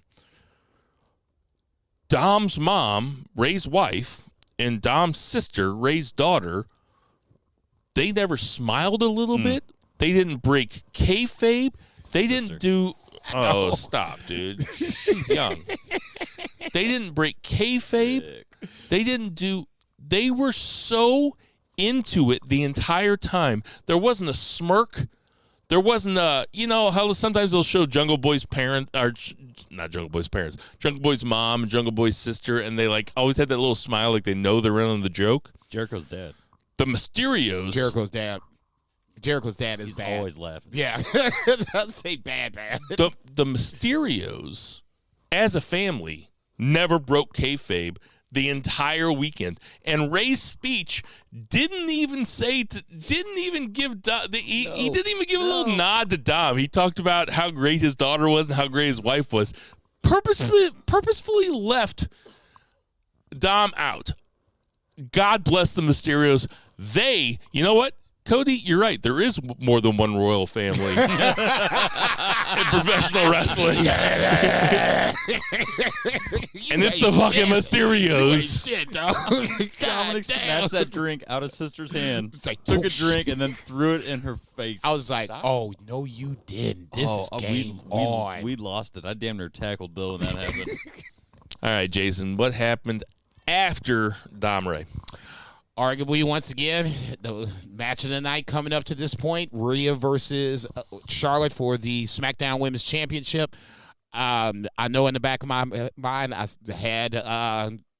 know I picked Rhea, but in the back of my mind, I know I was waiting for Charlotte to pull this thing out in some form or fashion. I know Bill has said on multiple occasions on the pod, you just don't bet against Charlotte Flair. And even though I picked Rhea Ripley, I was not very confident about this pick. And this turned out to be one of the best matches of the 2 nights of WrestleMania. I think a lot of people give Charlotte hatred or, criticize her for whatever reasons. Some justified, others may not be. I think this match, at least in-ring wise, should at least quiet some of those haters. I thought Rhea Ripley is a perfect person to put against Charlotte because Charlotte is athletic. Rhea Ripley can keep up with that. Charlotte has power. Rhea Ripley can keep up with that. Charlotte can lead this match to where they want it to go, and Rhea can foul in this scenario. If it wasn't for Sasha Banks, I would probably say that Rhea Ripley was the perfect opponent for Charlotte Flair, and it came out in this match. 23 minutes, the longest women's WrestleMania match in history, and arguably the best women's WrestleMania match in history. I was a little surprised that Charlotte didn't go over, but I was not mad about it. I thought they built up Rhea Ripley in the right way. They had her win the Royal Rumble, and once again, this was a moment. You just don't beat Charlotte Flair on the WrestleMania stage not be a big deal about it. This was a huge moment. Even Charlotte post-match, you could take it for what it was. You can assume what she was thinking. But I think in the heart of hearts, I think she wanted sorry. In her heart of hearts, I think she just knew that they pulled off a really good match, even though she took the L on it. And this, like I said, should quiet. It's never going to shut them up. But this should quiet some of the Charlotte haters in ring because, like I said, this was one of the best matches that Charlotte's ever had on any stage. I'm not saying it was her best match, but this is one where if she goes away and never comes back, because once again, that's one of these latest rumors. Part of the reason why she left is that she's going away with Andrade and she's going to start winding her career down after she gets 16 or 17 or whatever the case may be, because I'm sure WWE is not going to let her go away without at least tying this record. Charlotte needs to start being appreciated, and we need to start doing this now because she's going to go. That's going to be a nice little hole in the women's division, but neither here nor there. Up to this point, match of the week or match of the night, and arguably one of the three best matches of the weekend. Couple things here. When you say a lot of people say that Charlotte doesn't have good matches, that has never been me. I have said on this podcast many times that Charlotte is the best women's wrestler that we've ever seen. Second of all, this was the best women's wrestling WrestleMania match of all time. Third of all, this was Charlotte's best wrestling match of all time. This match was incredible. It was hard-hitting, told a story from front to back. There were spots that, her taking a German suplex onto her face, like she over-rotated an extra 90 degrees on purpose. At least I think it was on purpose. This match was incredible. The only reason that this match probably in a vacuum, this is the best match of the weekend. Bo and I were marking the fuck out. Aaron came back, and Aaron sat in for most of it. Aaron was marking the fuck out. We were all marking the fuck out. And as good of matches as Charlotte has had with others, a.k.a. Sasha Banks, a.k.a. Asuka, a.k.a. she never really had the Bianca, but the Becky one. This was the best one. This was a heavy-hitting. How long did you say it was? 23 minutes? 23:55. I saw that right. An incredible match that kept you enthralled the entire time. This is what women's wrestling can be and should be. It's 23:35. Incredible. It's one of my four favorite matches of the weekend. Like I said, there were four. The Gunther one, the one before this, Dom and Ray, this one, and then the one after this. Those are my four favorite matches of the weekend. And this one over-delivered. It was incredible, and the right person went over. And listen, I don't know what it is, but I think that Charlotte was smiling so big afterwards. I don't think it was a kayfabe. I don't think it was a shoot. I think she was trying to make a point. I guess it was to make it a shoot. I think she was trying to make a point to people like, this should have been the main event tonight. And we just proved that this should have been the main event tonight. And I'm going to smile because fuck you. You say a lot of people don't like Charlotte. I don't like Charlotte because of that shit that she pulled on Becky and Sonya Deville that one time with the belt. I thought that was super Absolute fucking bullshit.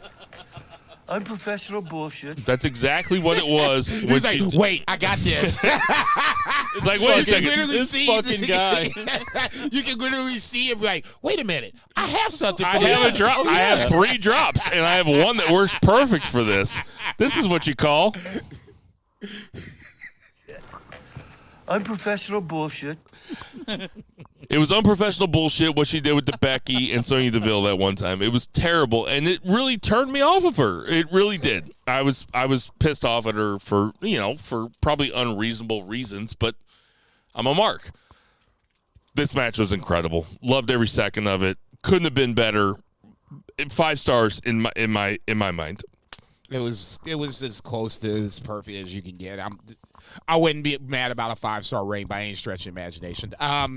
Miz gets his ass whomped by Pat McAfee and George Kittle in the popcorn match. Yeah, let's skip over the George Kittle stuff. Neither here nor there. Sorry, Steve. Pat McAfee, I'm not sure what his future is, but the fact that he gets on WrestleMania before Lashley and LA Knight still boggles my mind. But neither here nor there. The main event, obviously, KO and Sammy versus the Usos for the Undisputed Tag Team titles. I don't know what to say. I mean, the build was already good enough. I mean, where, God forbid, if I would have died, I'd have been okay with, never seeing this match. This was the match of the night, no question about it. I mean, even with the build to this match, there was a story in the match itself. And basically, it's Sami Zayn versus Jey Uso. And that's kind of been the crux of the issue since Sami has kind of joined the bloodline. Jey didn't want him around. Sami just wasn't going away. Finally, Jey accepts him. And then when Sami hits Roman with the chair, the chair shot heard around the world, for lack of a better term, Jay's, the one that's the most conflicted, and he shouldn't be conflicted. You would figure that he would just fall in line with the bloodline, but the great part about, the great part about this is that, this is a human kind of emotion, and somewhere in the back of his head, Jay kind of remembers that Roman's been doing him wrong, and that kind of all played itself out into this, just a masterpiece of a match. I don't care if they did 15 trillion super kicks. Each super kick had some sort of meaning in some form or fashion. It was just so well done. This is one of my tag team matches of the year. I thought WrestleMania Night 1 is going to be on the short list for pay-per-view of the year. Yep. I have to break them up because 2 is just nowhere near as close as 1. I think the whole night of 1 was just done so well, especially with these last 3 nights, or the last 3 matches, not including Miz and Pat McAfee, obviously. But this was a great way to end night 1. It was a nice little cherry on top of the Usos, Sami Zayn, KO story. I don't think you could have done anything better than what they did on Saturday night that could have made this match better. The physical match. The build itself, chef's kiss, we all can agree upon that. But then this is what I always say about wrestling. You can have great builds, but then if you throw these 2 jokers or these 4 jokers in the ring and they, shit the bed, you're not even going to remember about the build. You're going to remember about them shitting the bed. They did not shit the bed. This is one of the best matches of the year, singles, tag, or otherwise.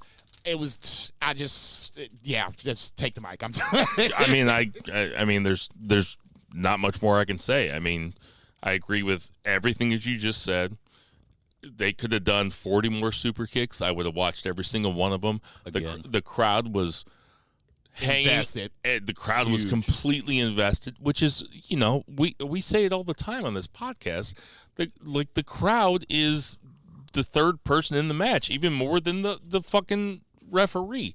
This was incredible storytelling at its finest. 3 haluva kicks to put it away. Pulled him up and was like, no, we ain't done. We ain't done. I was like, oh, come on, Sammy, don't do this, man. Like that. I was feeling bad for Jey Uso, buddy. I'm like, come on, dude, he's done. I mean, just really a marvel of storytelling in terms of Sami Zayn. Sami Zayn, I don't know where the rest of the year takes him. I don't know where the rest of the year takes us here. I would like to see, I don't know if they're going to get new challengers anytime soon. I don't know where the story is going. I'm excited to see. You know, the Cody Rhodes thing, notwithstanding, you know, you don't get everything perfect all the time, guys. And I'm saying this to myself as much as I'm saying it to you. There's still more to come. You're still watching your favorite wrestlers.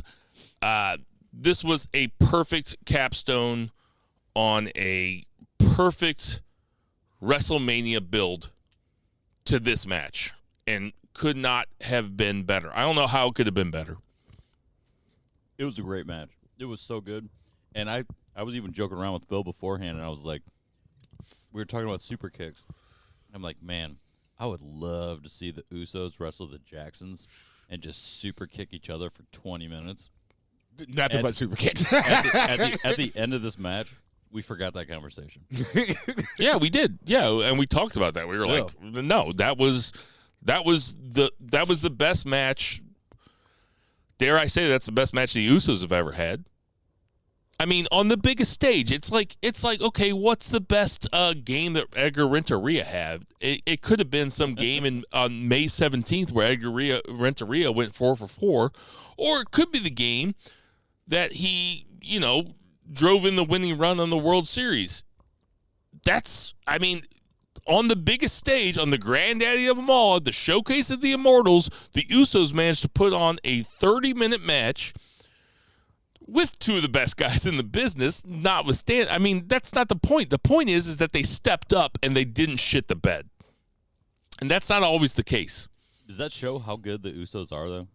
Like, are they literally... I mean, the Usos are... They have to be in the conversation as one of the best tag teams. Usos, Bucks... FTR, thank you. Aussie Open, just because I think you're talking right now. Talking right now. I think Bo's talking all time. Oh yeah. Ooh. Jeez. Woo. I mean, the Usos have been a tag team. They were a tag team for 8 years before they even got a WrestleMania match. Dude, the Hell in the Cell with the New Day. With the kendo sticks when they were trapping him in corners. Honestly, I would selfishly, better choice of words. Selfishly, I would love to see them go somewhere else and do this with other talent. But it's fair to say they're in their prime. They're in their prime. And that means I don't know if they're on their all-time list, but I would say modern day right now. But they're in their prime, which means they have another, barring injuries, 5, 6, 7 years. All right, so that's your WrestleMania 39 recap. Jey Uso's going to spin off and turn babyface at some point. You got to think about that. Well, Solo's going to run the bloodline, so it doesn't really matter. No Rock. Thank you. Has the moment passed? Honestly, at this point, yeah, because I don't see Roman being the champion by this time next year. That's the next time you could probably bring The Rock in, or maybe like Survivor Series, Rumble. The Romans... I think they can do a one-on-one match without the title. I've always thought they could do that. Pardon the pun, but Roman's reign as top of the card is longer than The Rock basically wrestled. I'm not going to go that far. I mean, wrestled at the top of the card. I'm still not going to go that far. I don't know, dude. We're talking, he was the headliner at WrestleMania 31, and he was the headliner at WrestleMania 39. That's 8, and he wrestled a whole lot between. It's not like the John Cena, Rock, the twofer that they just traded wins or whatever. That's past Rock. That's not. I wouldn't even say that's in his prime of his career. Right. So the prime of his career really only lasted about 5 years. I mean, we're looking at 8 years of Roman. Now, The Rock's better than Roman. There's no doubt about it. There's no doubt that The Rock was better than Roman. Is it? Oh, there's no doubt that The Rock was better. Better promo, better heel, better babyface, better wrestler, now. better wrestler. That I still think there's a small argument. I don't think it's just that slam dunk. No, just if you keep winning via chicanery, that doesn't make you better. I'm not saying that makes you better. I'm just saying we're not talking about just like who's the better, wrestler, kayfabe wise. I'm talking about like the character, the promos, building a story. There is telling no the story. argument for Roman Reigns against The Rock, though. There is none. Jey Uso's on line one. No, what does that mean? I'm talking about Rock versus Reigns. I'm arguing the fact that we have said on this podcast on multiple occasions that Jey Uso and Roman Reigns has been one of the better storylines that WWE has produced in 3, 4, 5 years, whatever the case may be. I still think that that's going to come back into play in some form or fashion. But that takes two guys to tell that story. Well, Roman Reigns is one of those guys. That's a great segue. Let's put off on that segue for a second. I want you to give me a grade for night 1 of WrestleMania, and then I want you to give me a grade for WrestleMania as a whole. So just give me a night 1 grade, Jason. A-. Bo. Day one's definitely an A. A+.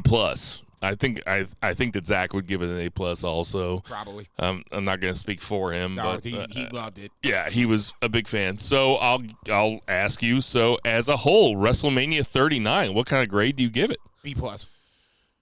Well, I got to average it, so it's a B, yeah. A-. It was better than last year's. But It was better than last night year's. one was so good. Night 1 was incredible. And so for that reason, I think it's better than last year's. I'll give it an, what did I say? A-? I think so. Yeah. I mean, that's might be kind of harsh. It was I texted you guys the day after. I texted you guys Sunday morning. I said I still can't get over how good last night was, and I still believe that. I can't get over how good WrestleMania night 1 was. We are so used to being disappointed in WWE, and to have a night like that just really, really performed to that degree. I'll give it an A-, maybe an A altogether. No, I'll give it an A. It fucking ruled. I mean, I might have nitpicks about how the main event was booked, but fuck it. Like, I was into it the entire time. I was fucking into it, and it fucking ruled. So that's the end of our WrestleMania 3 recap, our WrestleMania 39 recap. WrestleMania 3. Giggle twins. They know Giggle Twins about this. Everybody's laughing on that one. Go watch CNBC, you fucking dorks. Morgans. 1, 2, 3. Okay, now let's bring us back down to earth. Raw after WrestleMania was a huge disappointment, guys. Just a massive disappointment. Listen, say what you will. Maybe Vince is back there. Maybe he wasn't. It sounds like he was sitting in Gorilla. It sounds like Vince was sitting in Gorilla with his little fucking, I have a woman tied to the train tracks fucking mustache. And dude, who told him that was a good idea? The silent movie motherfucker. Okay, who told him that was a good idea? they really shit the bed. I'm also going to say this, though. Look, and this is what I was thinking. You know, we used to have the conversation, me, you, and Zach, and Joey, and probably Bo, and others used to have the conversation. So if you were going to, and this is when TakeOver used to be good, and TakeOver used to be on Saturday night, we used to say, so if you could have tickets to two things, either it was a one-night WrestleMania, so it was TakeOver on Saturday night, WrestleMania, and then the Raw after WrestleMania, what two would you take? And we were always like, well, I would take TakeOver for sure, and then I'd probably take the Raw after WrestleMania, because WrestleMania was 7 or 8 hours back in those days, and that sounds like a long time to sit through, and it was usually pretty disappointing, and ended with Roman versus Undertaker or something, and it would bore the fuck out of you. But the Raw after WrestleMania hasn't been good for about 5 or 6 years. And it was good for a little while, but it stopped being good when WWE caught on to what it was. And so there was a while there where like JBL would be on color commentary and he'd be like, hey, it's the Raw after WrestleMania, and people boo who they're supposed to cheer and they cheer who they're supposed to boo, and it's like they caught on to it. It's almost like when record labels would catch hold of something that was hot on like the underground, and then all of a sudden it became corporate, and like they would never, and it would suck, you know? It's like when they tried like corporatizing grunge or something like that, for lack of a better thing. My buddy Pearson always says to me that corporate magazines still suck from that Kurt Cobain Rolling Stone cover. But it really did start sucking once WWE realized what was going on and they tried to monetize it. It has not been good for a while. I can't remember the last good Raw after WrestleMania moment since Brock Lesnar came out and the entire place was chanting, "We want Lesnar." Like the entire place was in on it, and they wanted it to be this big surprise. Basically, you can't surprise people in 2023. You Nope. just can't do it. Nope. There's always going to be. Well, you can. It's just it's extremely hard. You can surprise them with Shane, and then Shane blows out his quads. I mean, you can't have like, who are they going to have? Like Jay White? Jay White wouldn't have moved the needle. Like who would have moved the needle? The only person that I can think of that would have moved the needle Jay White would have moved the needle. Well, apparently, okay, so let's get into Raw, and I don't want to break it down segment by segment, but I will say that there was a segment that was really strange on Raw where Seth Rollins comes out, and Seth Rollins comes to the ring and he does the symphony. By the way, I don't know if we mentioned Seth Rollins' entrance with the symphony. I did. Okay, Yeah, we talked about it. My bad. It's good enough to bring up again. Seth Rollins comes out, and apparently Vince was sitting at Gorilla, and Vince just yanked the entire thing. He was like, it went to commercial. Seth was in the ring doing the oh, and that was supposed to be, did you hear this? That was supposed to be Pretty Deadly's main event. Main roster call up. Main roster introduction. Was that Pretty Deadly was supposed to jump Seth Rollins. They were supposed to jump Seth Rollins. And I guess Vince saw these guys back at Gorilla, and Vince was like, nope, I don't know who those guys are, and they're not going to be on my television show. And so Pretty Deadly got scrapped at the last second, and Seth Rollins, Bailey apparently scrapped as well. by all accounts, Seth Rollins was in the ring, and the referee came up and said, your segment's gotten scrapped. And Seth Rollins was pissed off in the ring. Everybody that I talked to said, or everything that I read, His sources. I have sources. I have sources. I was going. This is what my sources said. That's what I was Us and saying. Zach and But Murray on Friends of BFR and text messages that I saw, people were like, this Raw sucked. And then I watched the Raw, and, you know, like Zach said, saw bigotry, low expectations. Everybody told me it sucked, and then I watched it, and I was like, it wasn't that bad. I was surprised at the Brock Lesnar stuff. But when you start reading about what was supposed to happen, you got to think that Triple H is back there just pissed off, right? Furious. I'm not going to sit here and be naive and say that there wasn't a Vince feel to the Raw after WrestleMania. Seth Rollins is the one, because if you're watching it, you leave with Seth Rollins in the ring, and then you come back, and it's like Seth Rollins wasn't in the ring. We're not even talking about Seth Rollins. That's that old Jedi mind trick that Vince always likes to play on us. That had Vince feel to it. Brock coming out at the end, that had a Vince feel to it. I already kind of talked about that a little bit.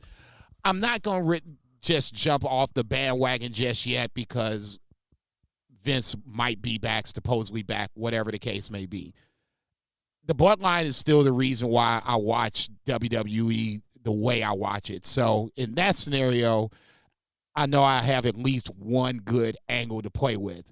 Now, moving forward, this is where we're going to start. I will have to start watching and see who gets pushed, who doesn't, because Triple H had his favorites the same way Vince has his favorites. So we'll just have to. I'm going to let's play this thing out and see what the fuck happens, especially with the bloodline. WWE was bad 4 or 5 years ago when we first started this podcast and we watched it. So I'm not going to sit up here and say that I'm not going to watch it. But I will be very interested to see how certain people are pushed, other people aren't pushed. Asuka is just the first person that's coming to mind. Go ahead. But didn't you not watch the Brock Lesnar match at WrestleMania? No, I didn't.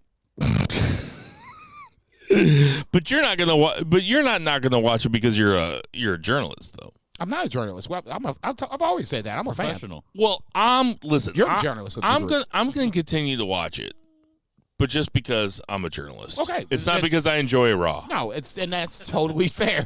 Okay. I'm like I said, for me, I'm not going to jump off this bandwagon just yet because Vince might be back. If he's back, then so be it. Then certain people are just going to suffer. Other people are going to rise. The product itself isn't going anywhere, and that's the whole. I guess that goes back to my initial point. If Vince is back and this shit starts to suffer, I mean, what's really going to happen? What's really going to happen? Okay, nothing. I on my main Twitter the other day, somebody started talking about how Vince and Linda, they contribute to this organization that does not support LGBTQ stuff. And they were like, how can you even support this shit anymore? How can you watch any of it? And I was like,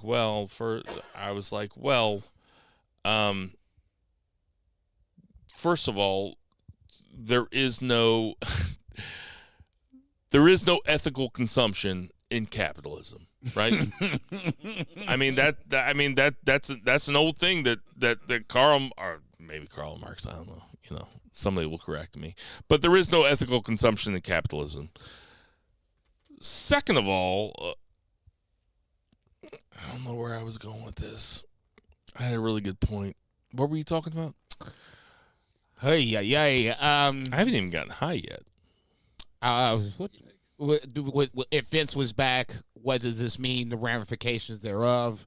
Like I said, I'm not jumping off the bandwagon just yet because Vince is back. The bloodline is still the central storyline of WWE. So at that point, this bloodline was a thing before WWE or Triple H took control of the shit. So I would assume Vince is going to take care of that baby and see it the rest of the way through to its end, whatever it is.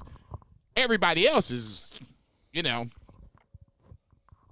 Bad Cat Moss might get a push, for the IC title. I don't know. That's what I'm saying. I mean, you don't know with Vince, and that's the biggest problem. Is that Pretty Deadly makes sense because Vince could be gone by SmackDown though. Like he could have just been feeling his oats and been like, you know what, I'm gonna sit in Gorilla here. I mean, there's no way that Endeavor. Twisted his mustache. I watched Succession. What should we do I watched now? Succession. I know who's in charge here. There's no way that Endeavor is going to sit there and let Vince just run a good product into the ground because it's been better than it's ever been. if I may, they wanted Vince. They want Vince there. Okay. No, not in creative. Not in creative. No, creative is something very different. Vince wears lots of hats. They do not want Vince in creative. There is no way they do. No way. Triple H is just as capable as Vince, and he's a little, he's 20 years younger, 25 years younger than Vince. He's got his finger a little bit more on the pulse. You think Vince, here's the thing, Vince didn't even know who Pretty Deadly was. He saw Pretty Deadly backstage, he was like, nope. He's like, we're scratching that. No way. And actually, Pretty Deadly's pretty good. Pretty Deadly. They're pretty good. They're pretty good. I'm not. Look, you're acting like I'm defending Vince. I'm not defending Vince. Sounds like you're defending him. I am not. I'm just saying simply, number one, if he's in charge or he's, in some sort of position where he can make creative calls like he did apparently with Pretty Deadly, like he did with Bayley, he's going to do it. If you think otherwise, that's just crazy. Number two, more importantly, if he's in control moving forward, you should be able to see things taking place fairly quickly. Things not making sense, storylines being changed, shit like that. The one storyline that's probably going to stay the same is the Bloodline. That's the consistent storyline. That's what we all flock to. We've been here for a year and a half, and we're not going anywhere from it. Now, if Austin Theory starts, acting a little flaky, not, in the Triple H Austin Theory era, Austin Theory feels like he's growing to be a man. If next week he comes back and starts acting a little flaky, yeah, that feels like some Vince shit. Okay? There's certain Pretty Deadly, I think, is to me, I'm going to have to come back to that because that still blows my mind. The tag team division that needs tag teams, you got a good tag team, and you don't put them out there, that blows my mind. Pretty Deadly's pretty good, too. Yeah, that's what I'm saying. That blows my fucking mind. You need good tag teams. At some point, you challenge KO and Sammy. This actually makes sense. I'm not saying they're going to beat them. I'm just saying they can challenge them. The fact that Vince doesn't put them out there, if that's the case, that's a good indication of Vince is back in control, and not giving it away anytime soon. Vince is, what's left of Vince's legacy. He is driving hard into the ground with a bunch of Absolute fucking bullshit. Unprofessional bullshit. He's kicking Bayley out. He's nixing. He's nixing Pretty Deadly. The biggest return that we had on Raw the other night was Riddle, and that's not really a return. It's not a return that gets anybody jacked up, but we haven't had a return that gets anybody jacked up. If Jay White would have showed up on Raw, that's a huge deal. Huge deal. Huge. But huge. It would have been huge for us, yes. Wouldn't have moved the needle, though. RKO. There just is no. Randy Orton would have moved the needle. Listen, you're talking about a WWE crowd. You're not talking about an AEW crowd. No, it's not.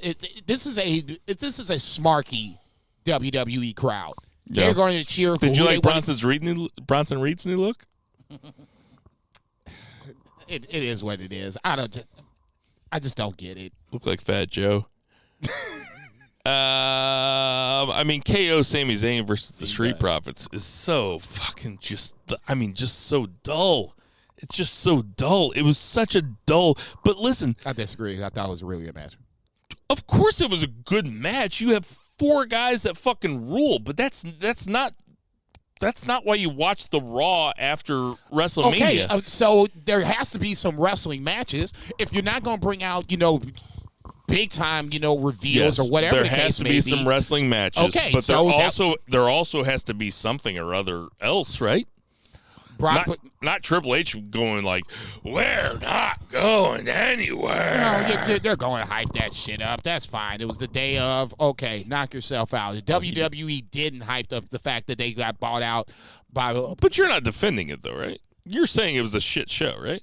It wasn't very good, but like you said, the expectations coming in had to be lowered a little bit because you have to realize that there is a pattern with this Raw after Mania. It's not like it was before. It's not like when Dolph cashed in.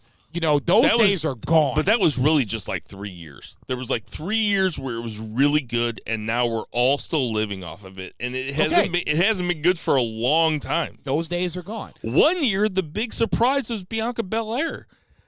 Now, in hindsight, that's a pretty big surprise. But at the time, it was like, okay, this chick from NXT is showing up. Like, we're just in a different landscape, and I just don't. Okay, so I didn't watch it live, and I didn't care that I didn't watch it live, and I watched it the next day, and I was like, okay, that's fine. So I'll ask this. You got the pencil. Yeah.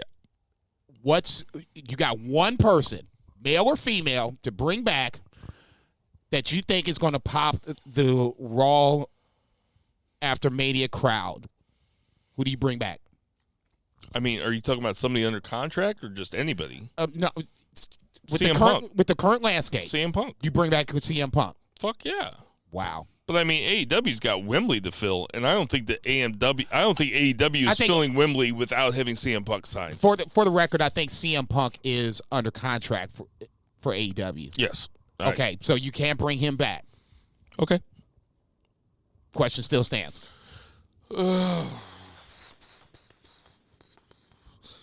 Is Swagger still under contract? Yeah.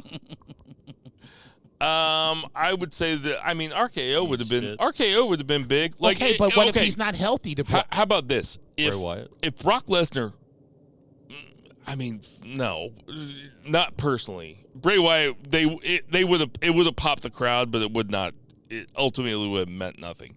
If Brock Lesnar was starting beating up Cody Rhodes, right, with 7 minutes left, which is what happened. It was 9:53. Brock Lesnar starts kicking the shit out of Cody Rhodes. I liked it when they rang the bell and Brock Lesnar just picked Cody Rhodes up and F5'd him. I was like, oh, well, that's legitimately interesting to me. Like, not for better or for worse, but it's not what I expected, right? It's fun. Yeah, it was fun. Then, because Cody and Randy have I was thinking, I was like, oh, here comes Orton to have his old boy Cody's back because Cody was in Legacy. So then I was like, man, that would be cool if Randy Orton came in and RKO'd Brock Lesnar out of nowhere. That would have been something. I guess Orton's still hurt, which, not his fault. Yeah, but he's my age. That's kind of my point, though. I go to a chiropractor once a week. But that's kind of my point. We're looking for this big fucking reveal, and if you can't deliver it, right? Whose fault is it? No. I think that you and I have the same point. Is that it's impossible to surprise people now. So one, and then two, if you don't have the means to do it. AJ Styles is what somebody else was like, okay, maybe he's coming back. He didn't come back. Didn't even think about him. Okay, that's what I'm saying. There was guys that we didn't, that were available to come back but couldn't for one reason or another. Well, then, I guess in a perfect world, I would have had Riddle come out to save Cody. I think that would have been a huge thing if you have Brock Lesnar beating up Cody and then all of a sudden you hear, bro, and then Riddle comes out and all of a sudden you got Riddle versus Lesnar. I mean, now we're talking. That'd be fun. Right? Riddle versus Lesnar would be fun. Big time. I don't think Brock wants to work with Riddle, but you answered the question. That works for me. Right. That's not a bad answer. It's just, it's fancy booking, but whatever. And ultimately, that's why I'm asking you for. But the point is, there is no good answer that probably works for everybody. I guess what my point I was trying to make is that we're looking for a Jay White, or at least in my mind, a Jay White type superstar. Somebody that's going to be like, oh shit, Jay White's on the Rusev under contract. I guess I don't know. Like that's what I'm saying. Yeah, that's what I'm saying. I'm just trying. Okay, that's the one. Braun Breaker would have amazing. Okay, yeah, that's the one. That would have popped me. Okay, and then they kept him on. Braun Breaker Lesnar would pop me. Ooh. They kept him on NXT, correct, and he flipped him heel. Did I see that right? Well, clearly not. So you don't even know. So I didn't watch it. Spoiler alert! I think Braun Breaker's going to heel. You are way more up on NXT. It took 2 weeks for you to flip to the expert. No. I'm mad at you because I watched it. You still haven't watched it. You saw me Sunday. Still haven't watched it. We're like ships passing in the night. You saw me Sunday. You're like, you watched Stand and Deliver, right? And I was like, no, I watched SuperCard. I watched SuperCard of Honor, and you were like, what? I watched NXT and you didn't? I was like, I watched SuperCard of Honor because I thought you were going to watch SuperCard of Honor. I did watch it. All right. So, that's on you, brother. 3 bangers on that match. 3 bangers. And maybe 4. Maybe 4. Somebody that got to sit here on the side and watch this, it was fucking adorable, you two. All right. So we're talking about Raw. It sucked. Let's go into SuperCard of Honor real fast. Okay. Vikingo Commander versus Commander. What'd you think of it? I mean, it's it's one of those matches that either you like it or you don't. There's no gray area in between. I'm on the, dare I say, love it portion of the program. Commander is the next coming of Rey Fenix, or this line of Lucha Libre stars that can just do anything that you want in the ring when it comes to just high-flying shit. He did a moonsault where it was just like, man, are you coming down anytime soon? Vikingo is a great opponent for him because they just basically have those same styles. It was just a nice little spot fest. One of my favorite matches of the night, that Athena, Yuka Sakazaki, the main event, Eddie and Claudio, I thought was physical and then got mental towards the end. Eddie and Claudio was one of my 5 favorite matches of the weekend, all told. Like, it was incredible. No, it was better than I thought it was going to be. I thought Claudio would win, but and I don't know how if we got there. I don't know if you've heard an interview with Eddie Kingston recently, but like, they have real heat. Like, Eddie Kingston don't like each other. Eddie Kingston's pissed off because in Shikara 2011, Eddie Kingston took a huge beating by Claudio, and Claudio was supposed to give back the favor to be Shikara's first-time heavyweight champion, and Claudio bailed in the middle of the tournament. And apparently Kingston has had heat with Claudio since 2011. Okay, you talk about me being petty? Shit. Well, I mean, that motherfucker holding I can't believe I'm defending Eddie Kingston. But he says that Claudio doesn't do business. He said Claudio doesn't do business. And, you know, I hate to use insider terms, but just did twice. That's what. But I'm just quoting Eddie Kingston. Anyway, if they're going to run that back, I would watch it again. That was a great match. And so was Mark Briscoe versus Samoa Joe. Fucking legitimately great. Yeah, felt bad for Mark Briscoe losing. Shibata winning the pure title was the complete surprise. I didn't feel bad for Briscoe losing because I was like, I'm just talking about in kayfabe style. Mark Briscoe has been chasing the World TV Championship for quite some time, and this felt like Cody Rhodes and Roman at a much smaller scale. But when you have Mark Briscoe on this role, everybody's behind him, and now you have the one goal that he has in front of him, that he sets in front of him, that he's talked about, and he just can't get it done.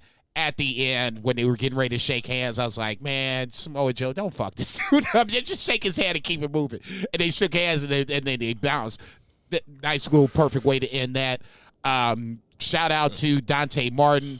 I'm not sure how his leg is. Oh, yeah, I forgot about his leg. But, yeah, when I saw that, it was just like, oh, God. You know, it was Joe Theismann-esque. If you haven't seen it and you're squeamish, don't watch it. But if you're not squeamish, it's flippy floppy at the end of his leg. It was it was bad news bears. And I was just like, I was watching that whole don't get me wrong, the ladder match was a spot fest, and it was a really good spot fest up until, unfortunately, Dante Martin got hurt. And it really, nobody made a mistake. It was just kind of it was a thing that happened. I don't think that anybody fucked up. Nobody fucked up, but it's one of those things. He might have overshot it a little bit. And that's the only thing I was going to say. But for those people that don't like that are proponents against, big spots, you can show that, and that's going to be their running evidence why you can't do stuff like this. Wrestling can be everything to everybody. It can be big spots. It can be dudes shoot wrestling. There was a Timothy Thatcher match this weekend that was supposed to be really fucking good. I mean, there were so many matches this weekend. Kota Ibushi put fucking Mike Speedball to sleep. That was yeah, I want to watch that match. Haven't watched that match. If you haven't watched that Claudio Castagnoli match versus Eddie Kingston, I can't recommend it enough. It's really good. It's really good. It's really good. I know I have some heat with Eddie Kingston, but I do love him. Know who the fuck you are? No, we got heat with each other. Yeah, okay. He's constantly DMing me. Yeah, right. using insider terms. No shit. About bartending. Yeah, next week Knock the fuck off, you're dog. gonna watch fucking NXT. I'm not watching NXT. I'm done watching NXT. The two times you failed me, it just disappointed me. Honestly, and I don't think I could watch it anymore. All bullshit aside, I thought Stand and Deliver was okay. I thought Gargano Waller was really good. Yeah, I thought that was the best I match. thought the 5-man was pretty good. Yeah. You know, wasn't great. I thought expected a little more for the main Dragunov event. fucking ruled that match though. For sure. It was Dragunov's match. But Wesley went over. But Wesley went. I don't think much of Wesley. Really? Yeah.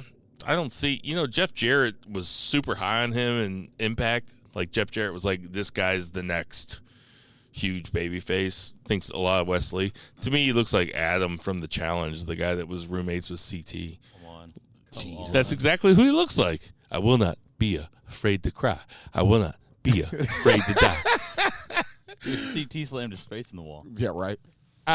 Did you watch? You haven't seen the main event then? Okay. No, I watched Hayes Braun Breaker. What'd you think? It was pretty good. I think that both. It was better than good. It was like 4 stars. Okay. I think they're awesome. I think both those guys are awesome, and I think they kind of complement each other perfectly. Honestly, I was expecting a little more, but it wasn't like I was mad that I watched. Who the were you match. expecting more from, though? Which one? Both. I thought the match could have went longer. I had no problem. The fact that Trick Williams gets thrown out and then comes back and hits Braun Breaker, but it doesn't really affect the match, I thought was overbooking it a little bit. I'll say this: Gargano Waller was better. Oh yeah, it had no rules. So then at that point, you just do what the fuck you wanted to do. You also have Gargano, who is arguably one of the best. Well, heads and shoulders above everybody else on that card. I think it's heads and shoulders above everybody else on that card. The All-Star. Okay, I won't go into that minutia. I'll just say this: Grayson Waller is one of those guys that 2 or 3 years from now he'll get on the main roster and he'll be one of the better heels on that main roster. That's what I've been saying. I've been on the Grayson Waller train for a long fucking time. You act like I haven't been on that train just because I haven't. You didn't know who he was for fucking 4 months because you didn't watch NXT. Stop it. Am I wrong? You watched NXT all those years? You're dead ass wrong.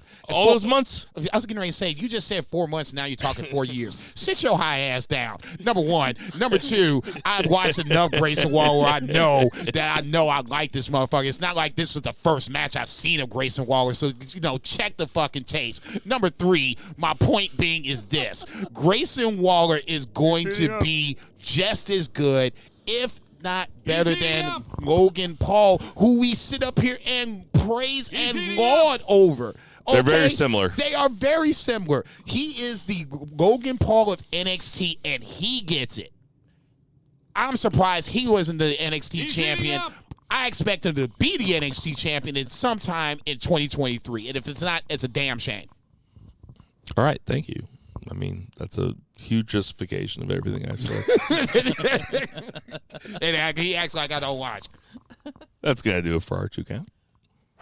1, 2, 3.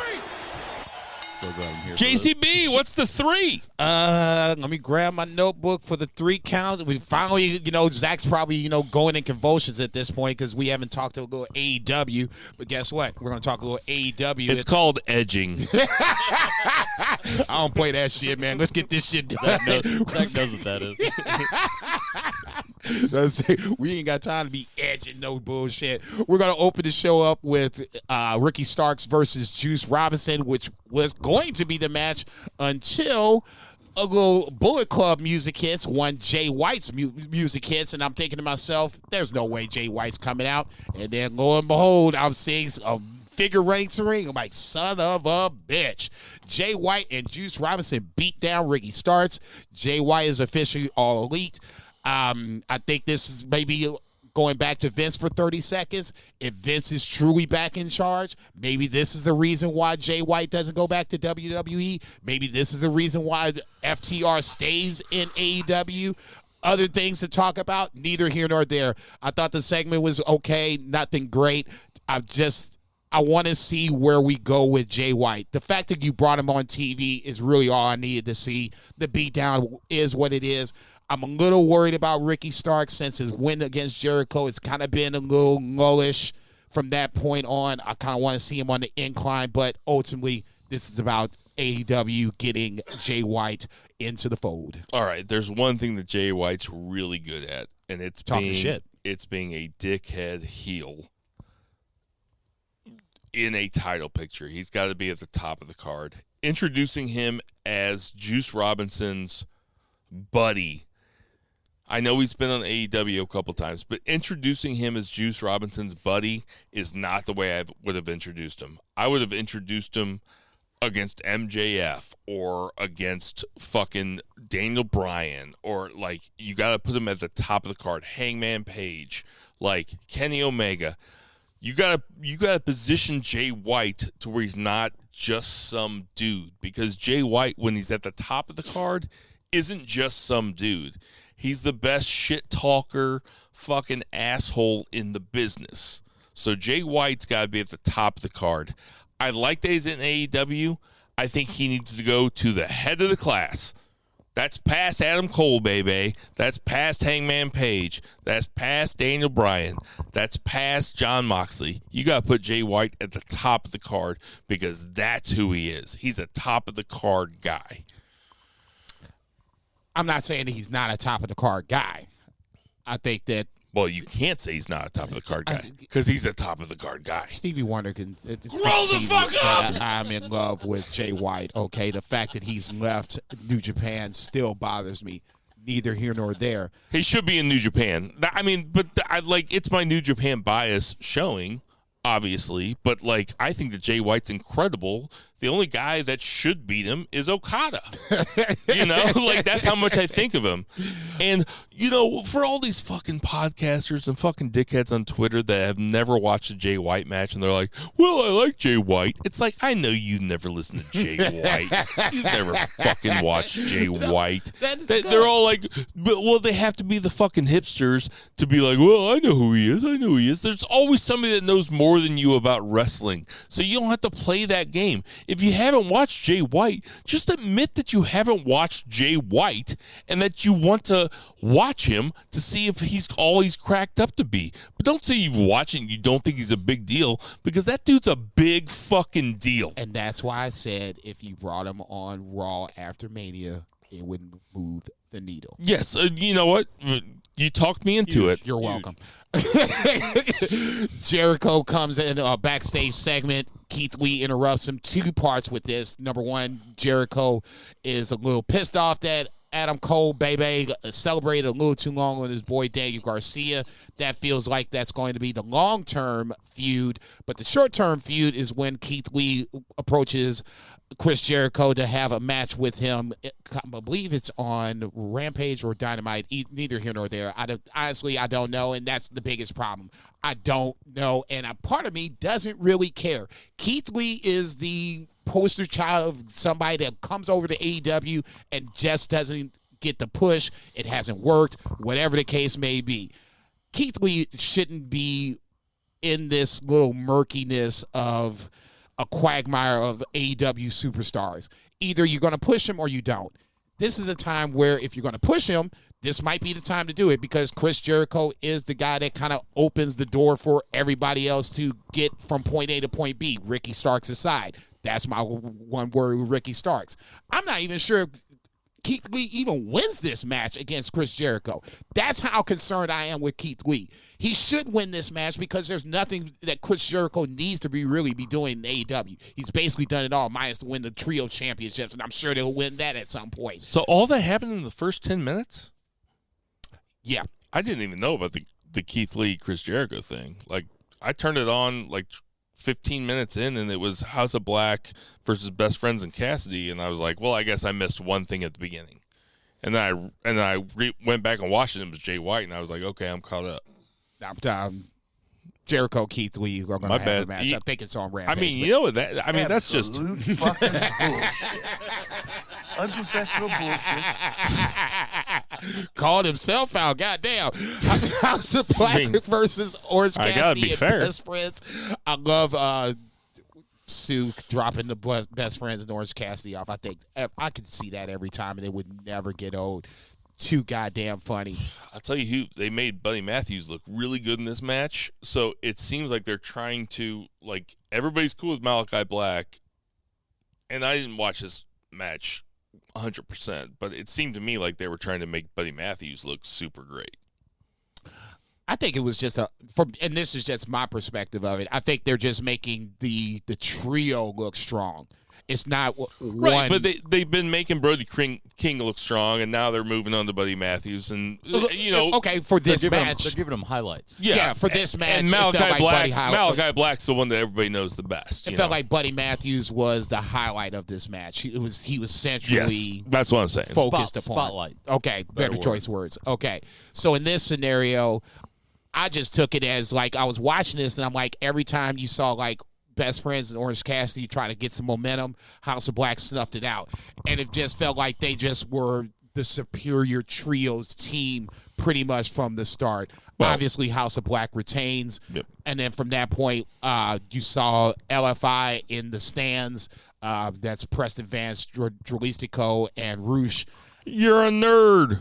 Well, at least I can call them out, and I know who they are, motherfucker. Sorry, that was wrestling journalist. I just pressed the button. That's what I said. I guess they're going to be. You're a nerd. They'll be the next up for House of Black, which doesn't really interest me. For the match itself, I thought it was pretty good, but it just really felt like the ending was very absolute predictable. Bullshit. Unprofessional bullshit.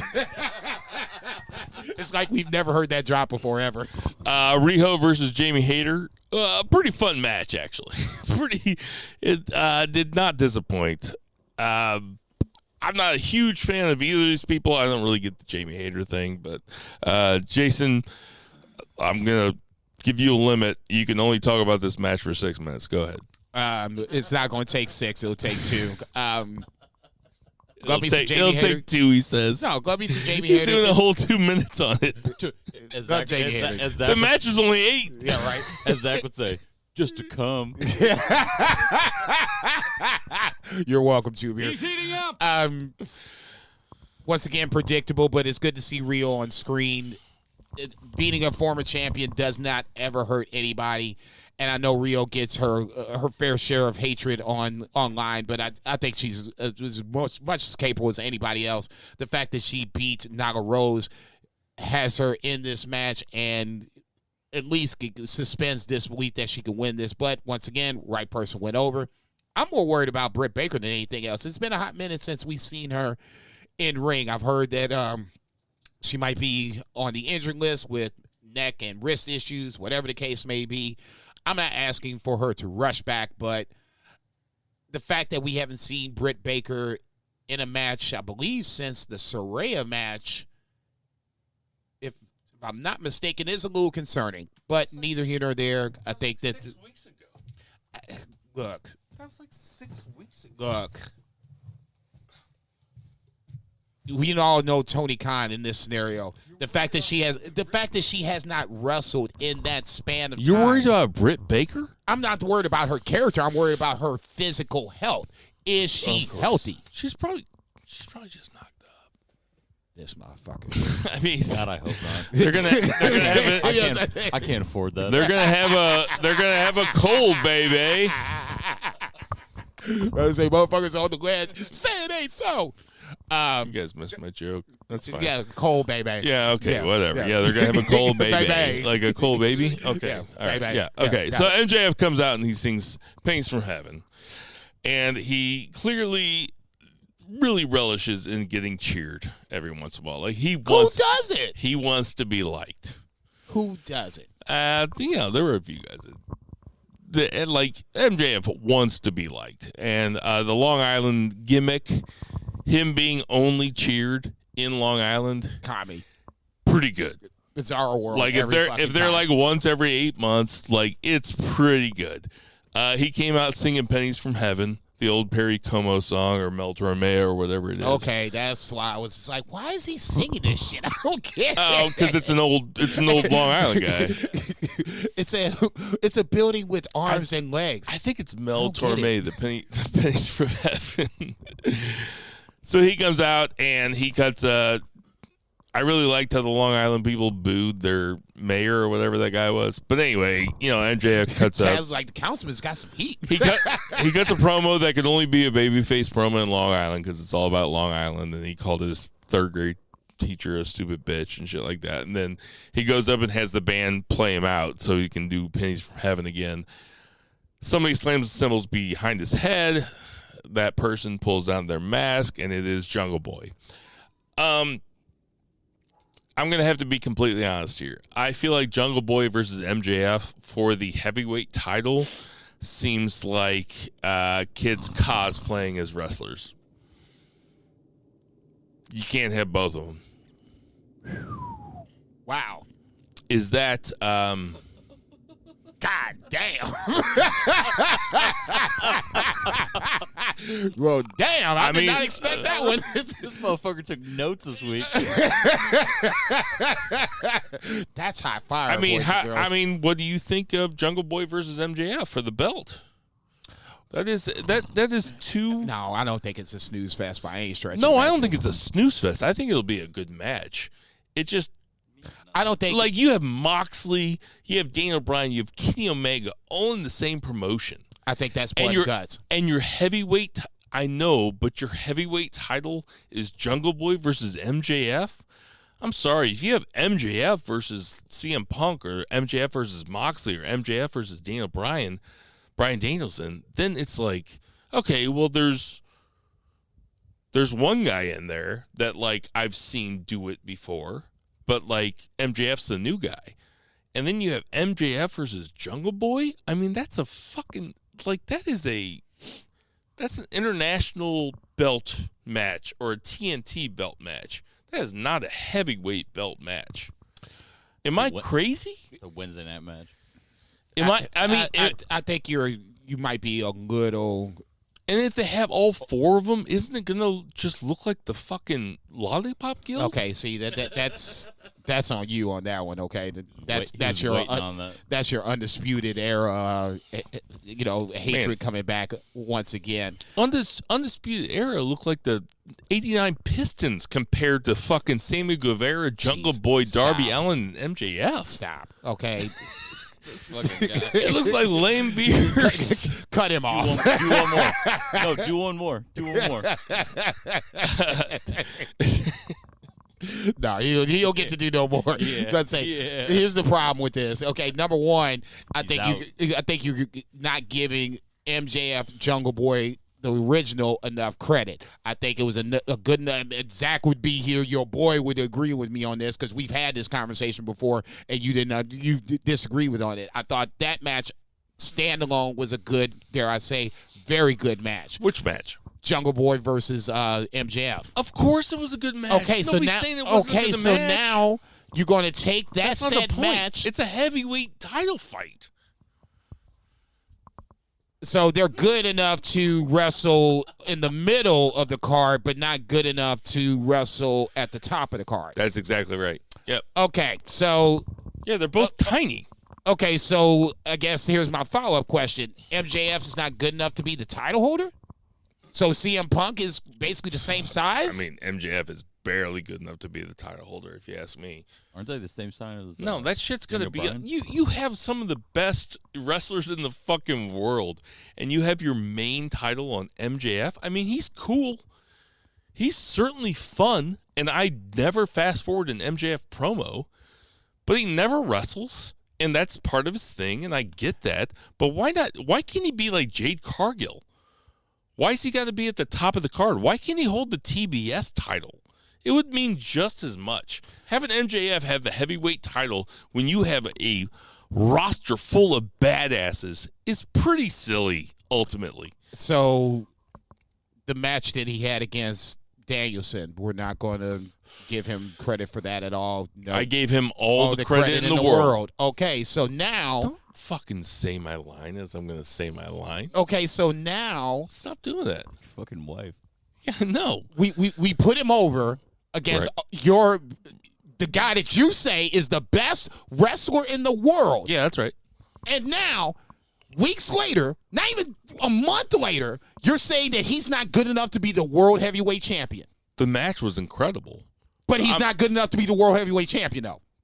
I'm saying that he's good enough to be the. No, that's not what you said. Yeah, it is. No. I said he's good enough to be the world heavyweight champion. But if he's going to be the world heavyweight champion, and we're talking about fake sports here, by the way, don't forget. If he's good enough to be the world heavyweight then be champion, consistent about your fake sports. He should be against somebody that's not fucking Jungle Boy. So Brett and Sean couldn't wrestle each other back in, the mid-'80s? I mean, at some point, you're going to have to wrestle each other. They did it at that point. That's not even the same thing at all. It is the same thing because they were both, before they were Brett and Sean, they had to be Bret Hart and Shawn Michaels. They weren't these iconic figures at the later point. Okay. Jungle Boy, does Jungle Boy seem like a heavyweight champion to you? Not right now. Well, what if he beats MJF? He's not going to beat MJF. But what if he does? Okay, then if he does, then it'll be like the Guns. He'll hold it for a little bit. They'll pull it off him at a later point for somebody that's better. Do the Guns Jay seem White. like tag team champions to you? No, but I understand why they did it. Okay, so if the Guns don't seem like tag team champions to you, it's possible that Jungle Boy doesn't seem like a heavyweight champion to you, right? No. Wait. Don't turn this around on me. This was about you. Okay, let's not turn this on me. This was about you. Ask me any question you have. I just did. Give it to me again. I Give it to me again. Did. All right. Let's try this again. All right. MJF versus Danielson. You said on record this made MJF. So now he's a made man, but he's a made man, but he can't be the world heavyweight champion? I guess my problem is with Jungle Boy. Oh, no. He can be world champion. I just said he needs to fight somebody more major than Jungle Boy. My problem is with Jungle Boy. My problem's not with MJF. You could have MJF as champion, but MJF has got to fight somebody bigger than him. He still has to fight somebody bigger than him. He can't fight somebody smaller than him. He fought the guy that you said is the best wrestler in the world. He can fight. How much more can you go up? All right. I'm gonna list off guys on their roster that I would rather see MJF fight for the belt. And then that's better than Bryan Danielson. No, go ahead. Then Jungle Boy. No, what do you mean better than Bryan Danielson? There's nobody better than Bryan Danielson. And MJF beat him. What more do you want? It's written. It's decided though. Okay, so let's name the guys that are better than Jungle Boy. Go ahead. No, I would rather see him fight Jay Lethal. I'd rather see him fight Wardlow. I'd rather see him fight Rusev. I'd rather see him fight Andrade. I'd rather see him fight Orange fucking Cassidy. I'd rather see him fight Brody King. I'd rather see him fight Malachi Black. I'd rather see him fight Buddy Matthews. All those guys, to me, are more believable heavyweight champions than Jungle Boy. Orange Cassidy is a believable... Wow. Okay. Yeah. I mean, he is. Yes, he is. Okay. He's fought for it before, at least. There's no... Okay, which one of those guys do you take exception to being less likely to win or less looking like a heavyweight champion than Jungle Boy? Which one of those guys? Cassidy, without question. Okay, that's one. And what about the other 7? The other 7, what you say, the House of Black, fine. Every single one of them. Those. I'll give you all those. I said Rusev. Fine. I said Andrade. The fact that you haven't seen them on TV in months means nothing, but yes, fair enough. I said Jay Lethal.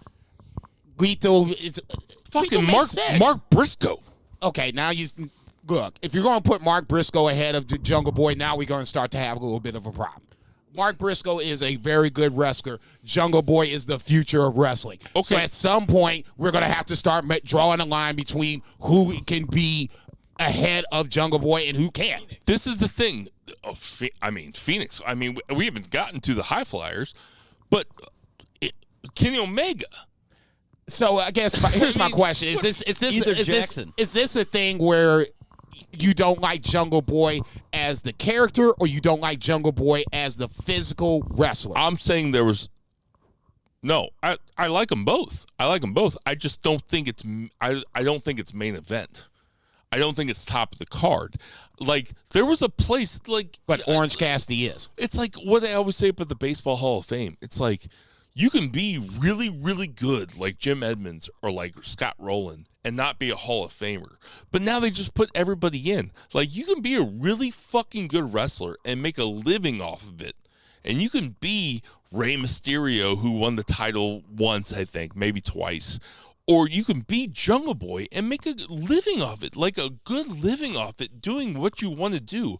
But that doesn't make you the heavyweight champion of the world. And I'm telling you that MJF versus Jungle Boy, it could be a 5-star match. It could be a 6-star match. It doesn't feel like it's for the heavyweight championship of the world. Not like it was with Bryan Danielson versus MJF. I mean, that's just... You can't compare Danielson versus Jungle Boy. Being the best appetizer in the world doesn't make you a meal. That's exactly right. Thank you, Bo. Thank you. All right. Aaron just looked at me. I think we've been doing the podcast for 2.5 hours now. So we had Commander versus Sammy Guevara. Commander ran the ropes too many times. He ran the ropes 5 times. And on the 5th one, he got. Hey, man, I get being a one-trick pony. I'm a one-trick pony, too. That one trick being I'm fun to hang out with. But if your thing is running the ropes, you're going to get got one time. Sammy Guevara is the least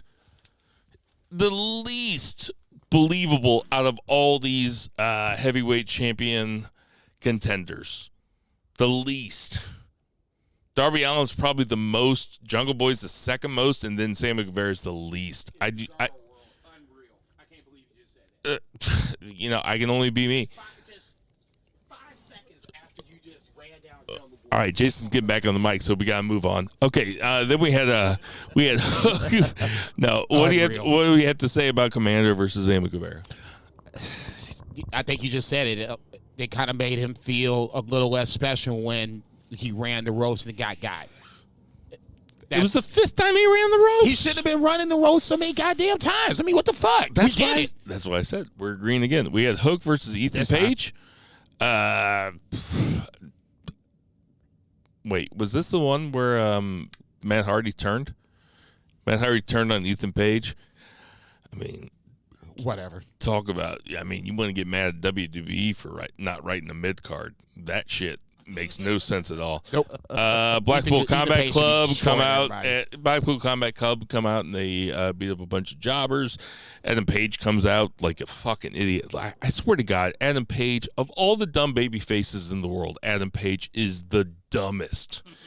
They're all dumb. No, but not as dumb as Adam Page. He always tells Dark Order not to follow him out, and then when Dark Order doesn't follow him out, he gets a screwdriver taken to his head by Bryan Danielson. That's what baby faces do. They do dumb shit. He is dumb. They do. No, baby faces across the board. WWE. I'll tell you a baby face that was. Impact, I'll tell you a baby face that was never dumb. Kevin Owens. Steve Austin. Steve Austin's never dumb. Dean Ambrose is never dumb. John Moxley. Dude, Paige is the kind of guy that calls you and is like, I can't find my cell phone. All right. And then we had... the fuck, man? Can't find my shit. Roll the fuck up! All right. And then the main event was FTR versus the Guns. It was a title versus career match. The FTR wins with a double pin. Just as cheese dick as it could have been. I enjoyed the match, though. It was probably my favorite Guns match. What'd you think, Jason? The word I came up with was underwhelming. But did you expected FTR to win, though, right? I expected FTR to win, even with all the swirling speculation going on with Vince coming in and maybe taking over creative, blah, blah, blah. It just... There was not enough of a build to make me think that the Guns were going to retain. Never thought that FTR was jumping ship going back to WWE. The match was fine. It was just the whole bill was underwhelming. It just never felt like the Guns even really had a chance. How will history remember the Guns title reign? This one is a transitional champion for sure. Do you think they'll ever win it again? No. Yes. No. They will not. Can you tell the Guns apart? Can you? No, I only know one of their names. I know which one's Colton. Which one is Colton? The taller one with the fucked up Look chest. at you. Look at you. What's the other one's name? Austin. I can tell white guys apart. I can't tell white guys apart. You can't tell black guys apart either. So that, yeah. So it's not his problem. Right. My name is. Here's your name tag. Weird thing Wear it is, for Bill. Weird thing is, Asians, they all look completely different to me. Every single one of them. They look Asian. 1, 2, 3. Hey, we got some birthdays this week. Unreal. We are going to hell. David Otunga is 43. Where is David Otunga nowadays? I mean, I'm not going to make the joke I was going to make. You know what? I'm sure he's still a kept man, right? There's a black guy that both of us know that told me one time that it was well known in the black community that David Otunga was super gay and that Jennifer Hudson kept him around because he was so good looking.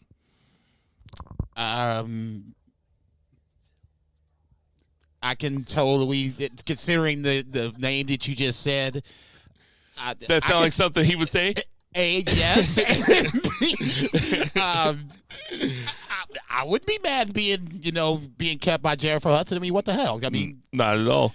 Do you think? Bianca worse. Bianca Belair? Bianca Belair is 34 years old. Paul Bearer, R.I.P. would have been 69. Juice Robinson, the aforementioned, is 34. Harley Race is 80. What was?